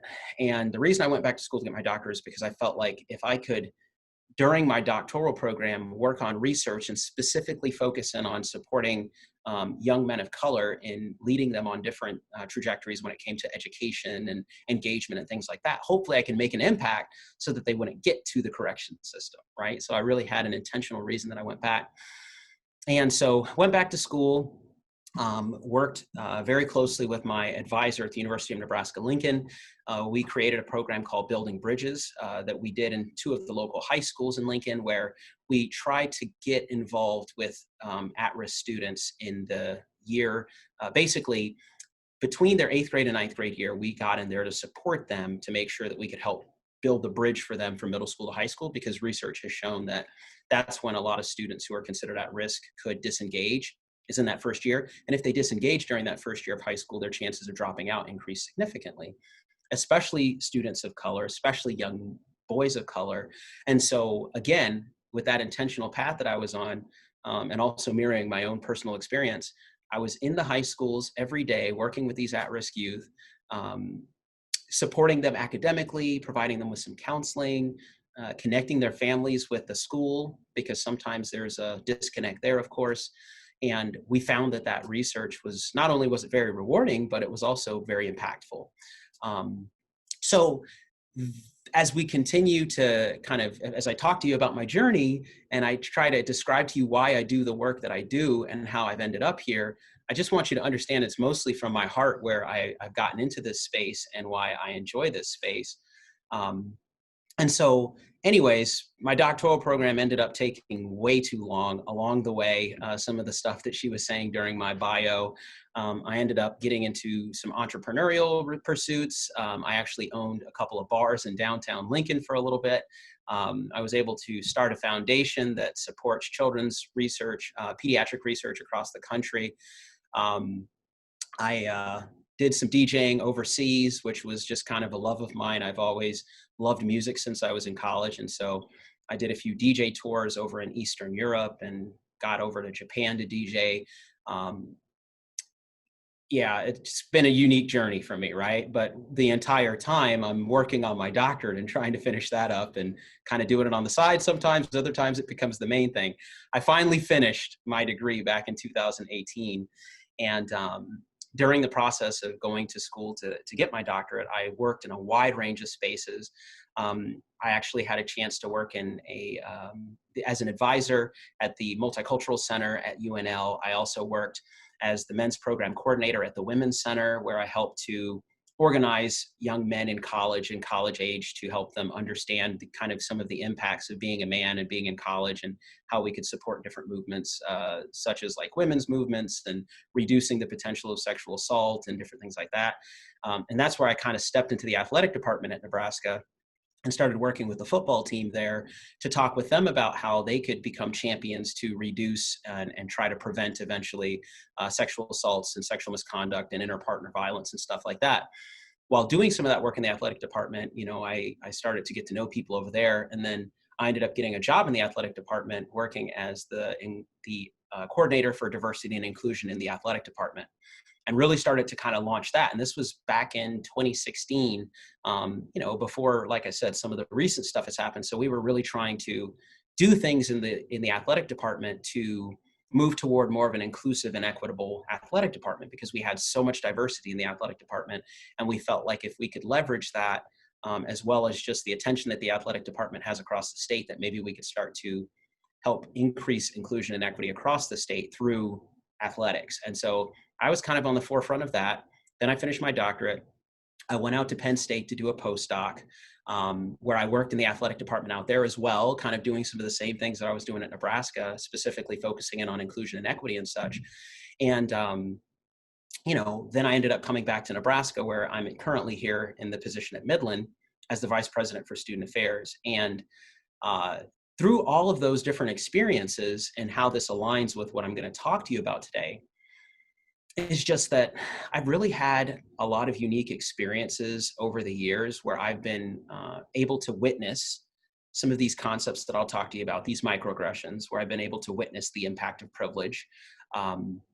And as a person who, again, going back to the beginning of my story, has struggled with a disability all of my life, and then also just had kind of like a unique story, I feel that it's really uniquely positioned me to talk about these concepts.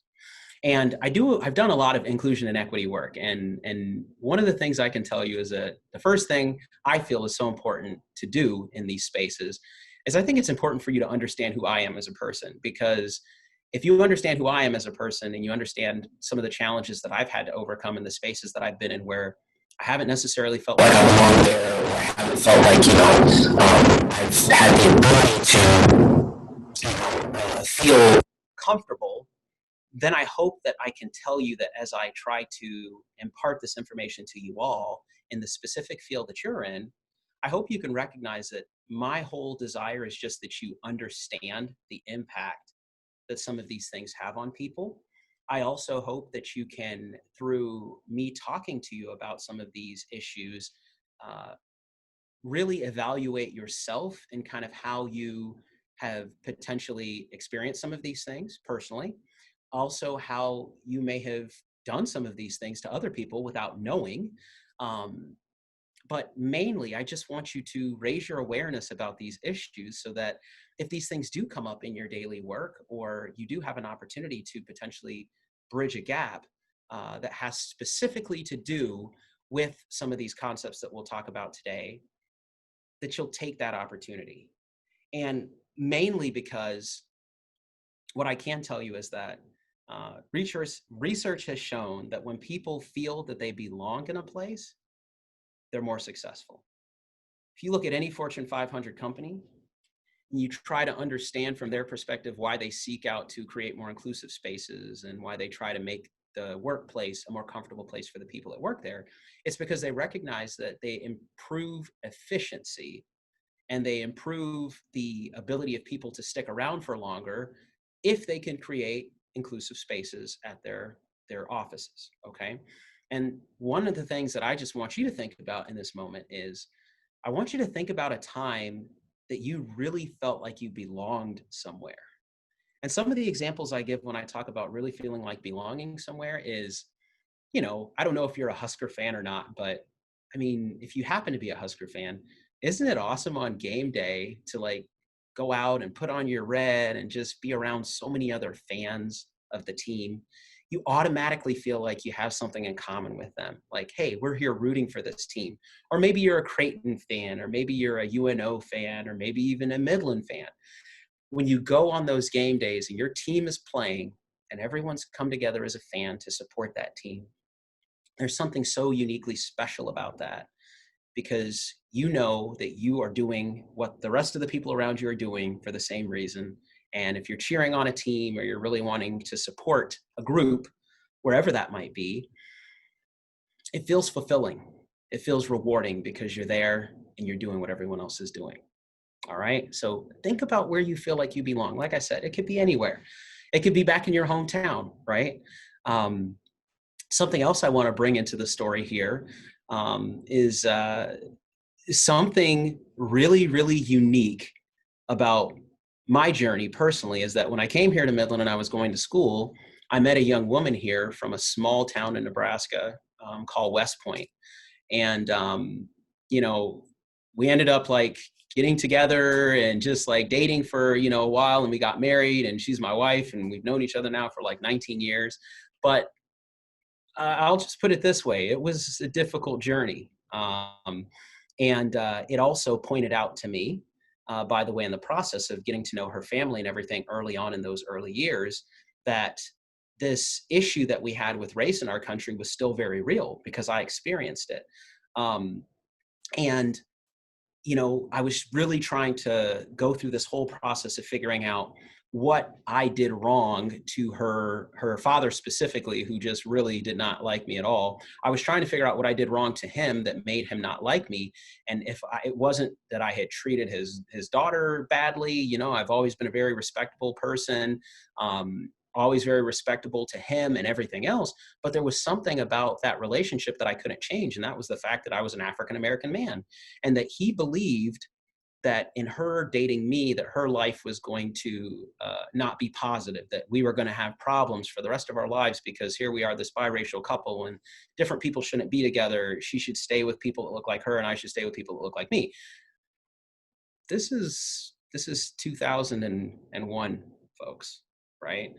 So when I hear these narratives about racism not existing and stuff like that, again, and why I got into the work that I got into, you have to understand, for me, it's personal, right? It's very personal for me. It's, hey, I've done all these things to try to be a successful young man, respectable person, work hard, do everything to be, you know, everything I could to this young woman that I'd met. And there was just something that I couldn't change about myself that made her father specifically reject me. So my wife's dad actually kicked her out of the house after her freshman summer, because he said, you got a choice. Either you're going to continue dating him if you want to, but you're not going to live in this house while you do that, right? And so she decided to leave, fortunately. She came to Lincoln, and then, you know, from then on, we just kind of kept building our relationship. Things changed dramatically when our first daughter came along. And it was just amazing to see, because, you know, they say a child changes everything. I think our first daughter changed everything in that family. And, you know, to this day, me and her father are actually very close. We've been able to get past all of that. You know, I don't bring it up anymore. He doesn't bring it up anymore. We've essentially put that behind us, and we've grown our relationship in an amazing way. We're very, very close. And so, you know, that is something that certainly had an impact on me. So again, like I said, when I talk about these concepts, I want you to know it's deeply personal to me. And so, you know, folks don't think these things exist. Clearly they haven't lived it, right? And so some of us, some of you on this call, you have your own stories around some of these challenges, right? You've experienced these things. You've experienced some of these microaggressions that I'll talk about. And I want folks on the Zoom meeting, conference, to recognize that these things do have an impact on people, and a significant impact. I'll never forget how I felt when there was nothing that I could change about myself that can make these people like me, and all I wanted was to, you know, be in a relationship with their daughter, and for them to love me like I had seen a lot of my other friends join families and everything else in such an awesome way. But that just wasn't a possibility for me and my girlfriend at the time, now my wife. So anyways, now I've painted the picture for you, hopefully, and you understand why I do the work that I do. I also want you to recognize that this is difficult work for some people, and I get that. And so I don't take it lightly.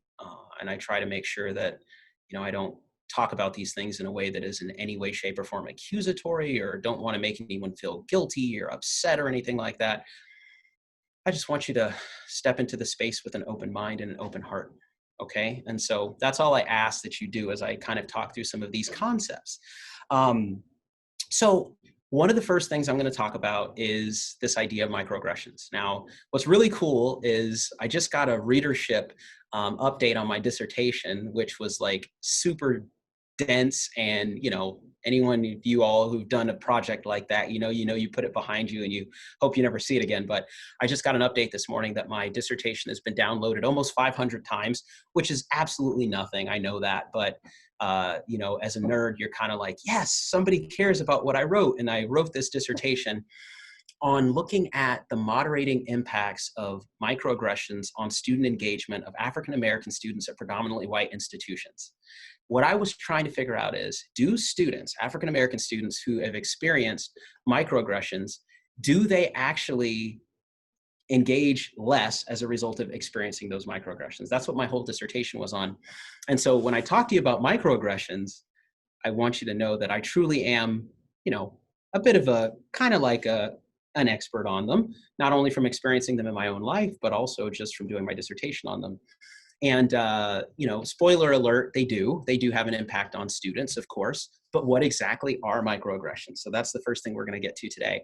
Microaggressions and the terminology actually originated back in the 60s. It was something used in the business world where they knew that there were these things that happened within the space of a business that would have an impact on people, but they just couldn't really fully define what those things were. And so eventually they got to a place where they actually coined the term microaggressions. And what microaggressions are is they're very small slights and comments and things that happen between people that are kind of barely at that level of consciousness for folks that do have an impact on people. Okay, so I'll give you an example of a microaggression. There's this idea that is called description of intelligence, and people of color experience this all the time. Sometimes, women might experience it. People who are immigrants might experience it. If you happen to be in a space and someone says something to the effect of, "Man, you are really articulate," and I used to get this all the time growing up. That I would be in certain spaces. And at the time, I hadn't really ever thought about what that meant or why people would say that, right? And so as I was moving through my journey and going to college and graduate school and everything else, people would always tell me, "Oh, you're a really articulate person," And it always felt great when somebody would say it, but then I'd think about it a little more and I'd be like, well, yeah, I am in a master's program and I am in a doctoral program. I mean, why wouldn't I be able to speak clearly or articulately, And so anyways, the idea that is behind it is that this kind of idea of, well, there are other people that look like you or are like you that are not articulate. And so therefore you must be an exception to that idea that, there are people that look like you that are not articulate. And trust me, I've run into a lot of people that aren't articulate that potentially look like me. And I've run into a lot of people who aren't articulate that look like many other people too, right? But the idea is that it's kind of a bit of a cut for people who are highly educated, who are well-read and everything else, for somebody to say, you're articulate. Now, some of you might be thinking, well, gosh, that's a great compliment. Anybody would want to be seen as or thought of as articulate, right? But if you consistently hear that as a person of color, especially a man of color, and I'm just talking about my own personal experience because I can't account for other people's experience with this, but when I constantly hear that, the thought process that eventually creeps into my mind is, am I not supposed to be, or should I not be, right? And that's where what microaggressions do is they just whittle away at your confidence a little bit at a time so that they make you feel like, you're not capable of something, right? I'll give you another example of one. This is another one that a lot of people say, and I want folks to recognize that these things do have an impact. I might be talking to a friend who happens to be, white, and they might say, "You know what, gosh, I just don't see color, it's just not something that has an impact on me. I don't see color. I consider myself to be colorblind, And imagine that you're in a situation where your whole experience has been about the color of your skin, or your family's experience has been about the color of their skin. They've missed opportunities as a result of being people of color. They've not been able to get access to certain things because they are people of color. And then someone says to you, well, I don't see color, right? Now, the question here for folks is, what do you mean by you don't see color? Are you saying that if a person is in front of you and that person happens to be a person of color, that you don't see them? Or are you saying that you don't see them as a person of color? Because both things are problematic, right? We, in our country, in the way that it was established and how we've kind of been able to move forward with this idea and this concept of race, we have established that there are people of different races in our country and they have different outcomes, unfortunately, right? And so from research and understanding the foundations of what this has led us to in our country with some of the inequities, people of color know that color is a part of, or race is a part of our journey here in this country.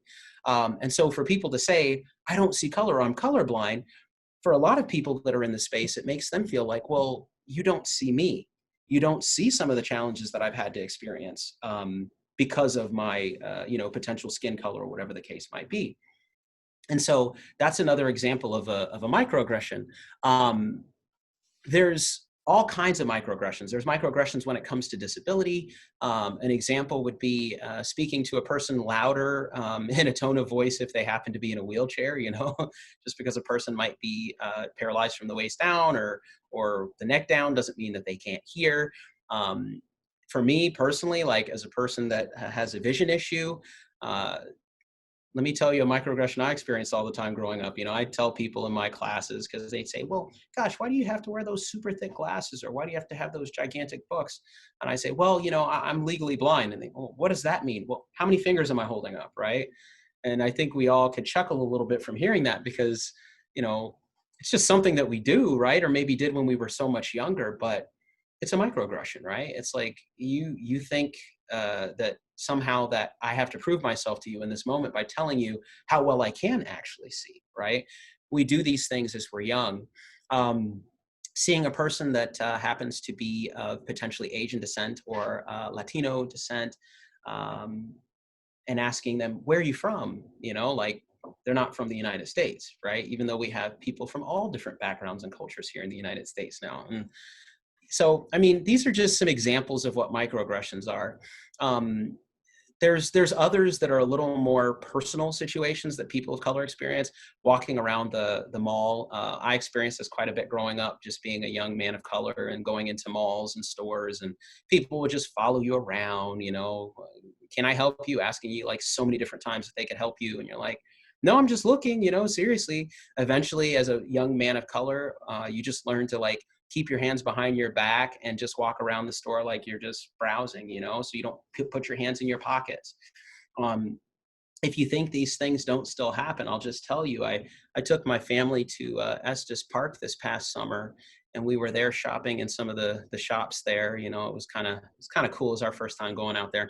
And we went to this Indian shop out there, and my daughter had actually purchased a purse, like a little cloth patchwork purse in a different store. A lot of those stores carry the same thing, and they just kind of, you get whichever tourist you get to buy it in your space rather than another space. And she had brought it into that other store.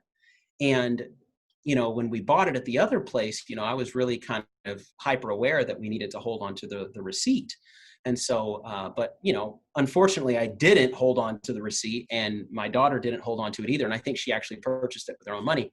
So we got into this other store, and then a lady was just kind of following her around. And my daughter, being, multiracial, she's like got this big poofy hair, she's just walking around the store. And then the lady comes up to her and says, hey, where'd you get this? Where'd you get this? She's got it over her arm. And my daughter's like, I actually bought this in another store.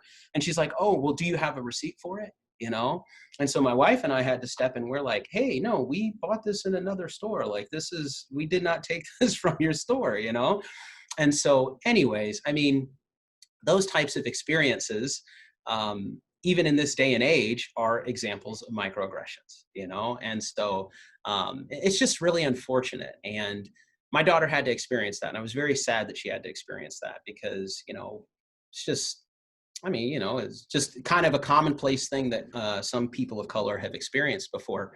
And it's just a really unfortunate thing. But those types of experiences, as they start to combine over the course of life, start to have a negative impact on people of color and, minorities and other marginalized groups. And they make those people feel less than. They make those people, it actually, and the way that Daryl Wing Sioux, who kind of really did additional research on this, has coined it, is he said it zaps a person's psyche, right? So if I can't ever go into a space and just feel like I want to be there to be there and enjoy myself because I feel that I'm getting this negative scrutiny from the outside, it makes me feel smaller and it makes me feel less welcome. And so, those are just some examples of what these microaggressions are. So now as we shift and we kind of think about these things from the legal perspective, and I love thinking about, I don't know, I've always had a special place in my heart for law and trying to understand it, and thinking about the scales of justice, the blindfold and the scale and everything else. But what I want you all to think about is, where are there some potential challenges for microaggressions when we look at things from a legal perspective? When you see a client come in and that client is wearing something or looking a certain way, or you have different clients that are different socioeconomic status and everything else, and you wonder how much you can support them or how much you can't, or what somebody's money can perhaps afford when it comes to legal representation, I want you to think about some of the microaggressions that might potentially exist in those areas. And I want you, wherever you happen to work or whatever spaces you happen to be in, I want you to consider the idea of talking with your peers about some of those microaggressions. I want you to consider talking about some of the areas where there are some imbalances, where there are some potential shortcomings for certain people as a result of the amount of money that they have, the language barrier that they might have, the status that they have, whether it be immigration status or whatever the case might be, their residential status potentially in that way. I want you to think about the potential gender challenges that might present from that perspective. I also want you to consider what types of issues might exist when we are specifically focusing in on people who might have a disability or an inability to get information a certain way, lack of access to digital technology, different things of that nature, right? And I want you to think about how those types of things can perhaps create some inequities in your profession. And I want you to start talking about those things. Because you see, bringing things to people's awareness, which I'm trying to do right now with all of you, is the first step. But then recognizing those things and bringing that into your weekly staff meetings, or talking about these things amongst your friends and those people who you understand how the industry works and what happens when people go down a certain path or whatever the case might be. I just want you to start really incorporating that thought process into your activities on a weekly basis. That's one of the things I want to do today, is I just want to empower you to start to see some of the challenges that exist in these spaces. And then I want you to be courageous enough to take on those challenges and start to talk about those things. Even though it's uncomfortable, it's going to be super uncomfortable at first, right? You can say, which clients get the worst service that come to meet with us? Who are they and why do they get that service?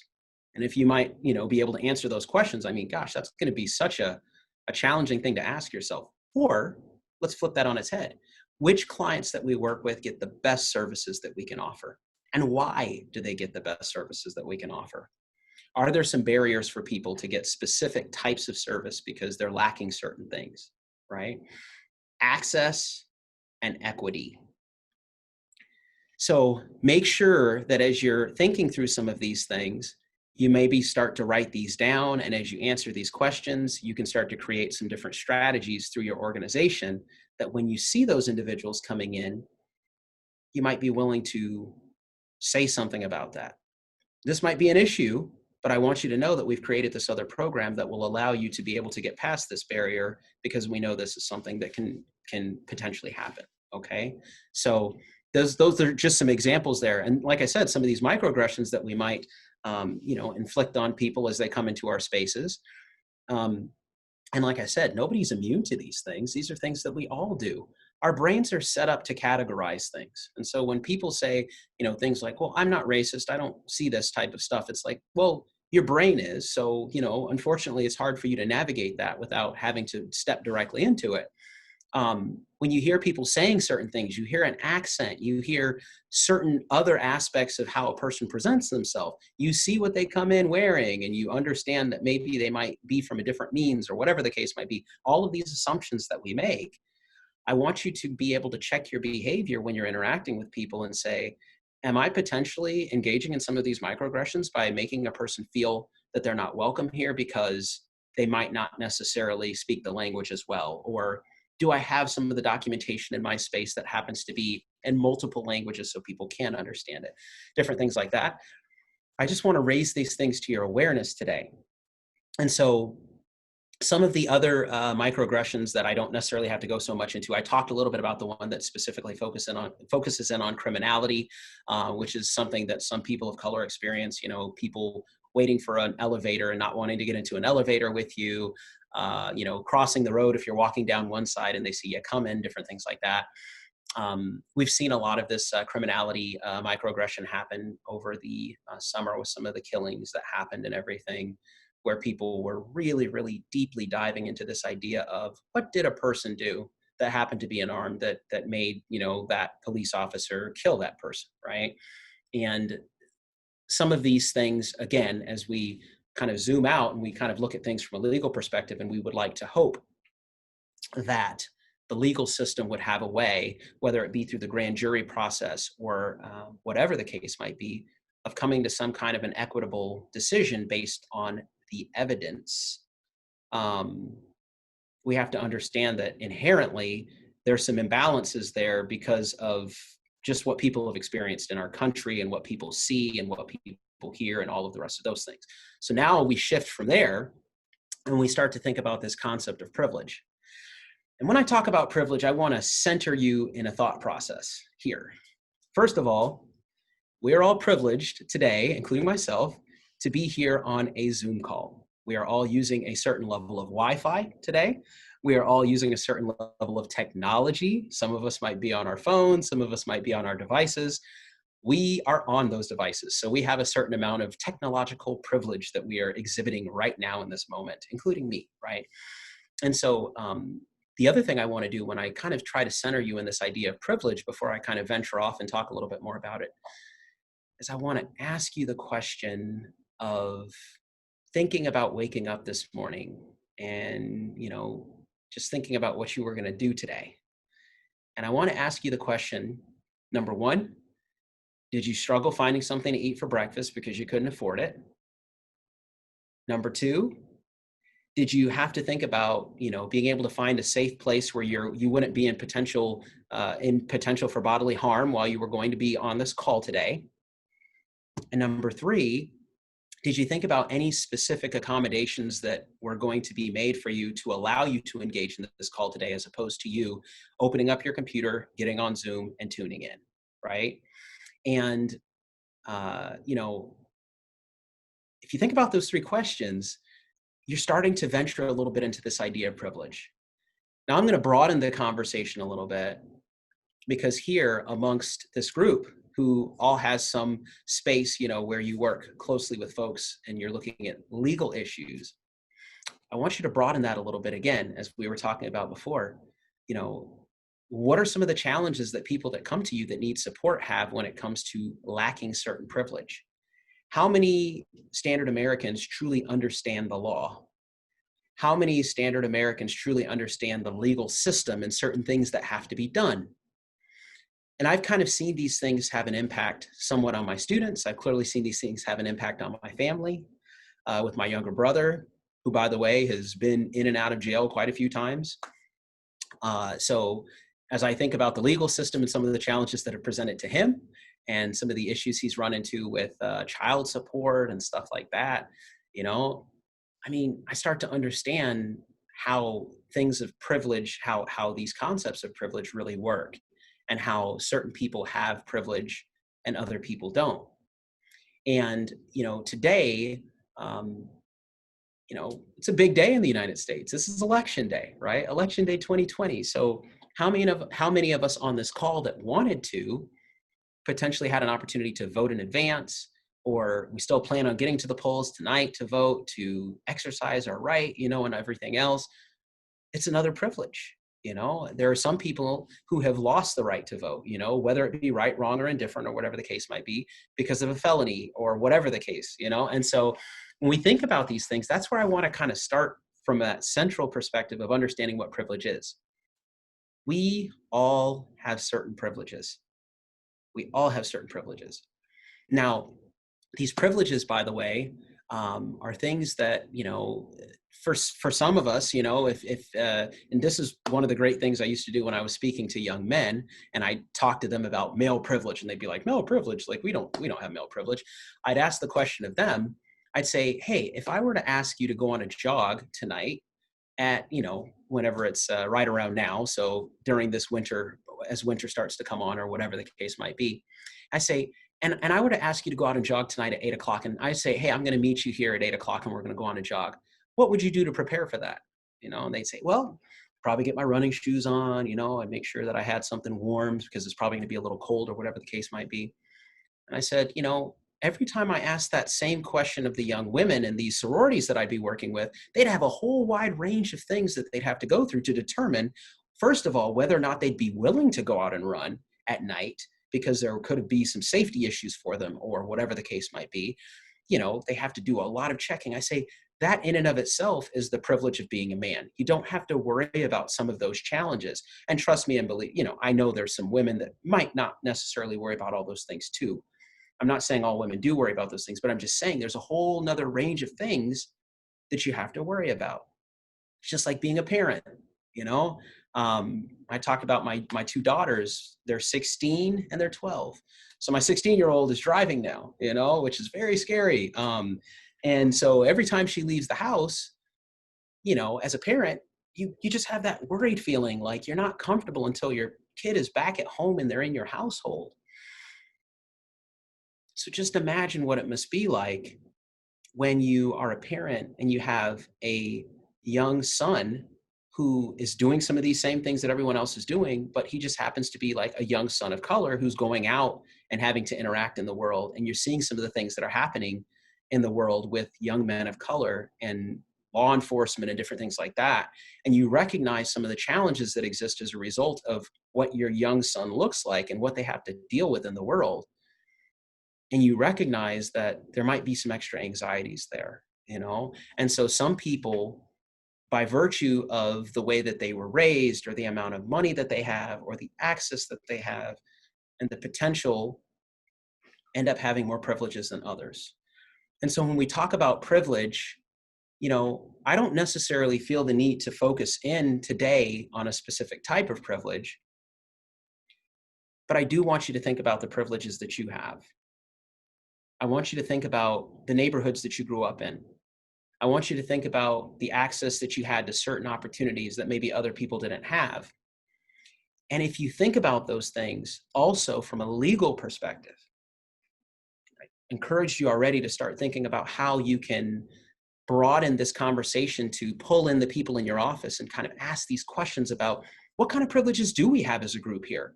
As we look around, like, are we missing certain people here? Do we not have certain people that look a certain way? Do we not have certain people that speak another language? Do we not have people that are culturally different from us? How did this become?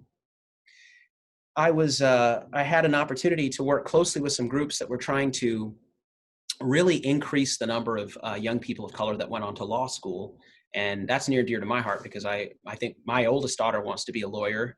And so I'm like, man, let me try to figure out ways that I can get her to start thinking more about going on to law school and everything. And so, and we kind of talked about that journey for people and how they got to where they are. And what we started to realize with the group that we were talking to is that there were a lot of people in that space who had other people in their family who were in the legal work and had, gone on to law school and different things like that, whether it be a grandfather or father or sister, brother, whatever the case might be. So they had that representation. They had a person that they could look to and say, hey, you went to law school. Can I ask you some questions about that? Some of you on this call, you made your way to law without having anyone in your family that was in that area, which I think is awesome, right? But the question is, how are you going to be that person that leads the next person like yourself to that area, because you're going to open up this perspective on what some of the benefits are of working in this legal work and being able to support people through this legal work. And how are you going to lead that next person that would never think about it to that space? And how are you going to be that person that's a representative for someone else that may potentially look like you or look to you for that support or whatever the case might be? And so that's something else I challenge you all to do today, is be thinking in your own personal spaces. If you don't have certain people, how can you open up those opportunities to get those people? How can you be really intentional about that? Because we've all seen how things like nepotism work, right? Maybe we've all potentially even experienced nepotism or been able to benefit from it or engaged in it, right? Maybe we have a sibling who is in a specific area who said, hey, I think you should come work here and I can get you a job. Or maybe we have a parent who is in a specific area who said, hey, you're going to be an intern in this space, or I have a friend that's going to support you to get to this place and do this internship and everything else. Doesn't that feel awesome to have that access to be able to just kind of step over what would have otherwise been barriers and get into a space without necessarily having to prove yourself? You're just there. Now, when you get there, by the way, you have to do a good job, right? No one's saying you don't have to do a good job, but to not have to jump through some of those hurdles, you get there somehow. I work closely with the Lincoln Fire and Rescue, and we kind of have these conversations about how can they increase the diversity of the firefighting force and the EMTs and stuff like that. And we kind of talked about some of the intentional spaces that they could go to do their recruiting. But then at the same time, in the process of becoming a firefighter and how long it takes sometimes and having to apply numerous times just to get in so that you can sit for the test and everything else, there's some access issues there, right? If I come from a family that doesn't have the means to continue supporting me, or I'm not just going to keep going to school until I have the opportunity to get into the fire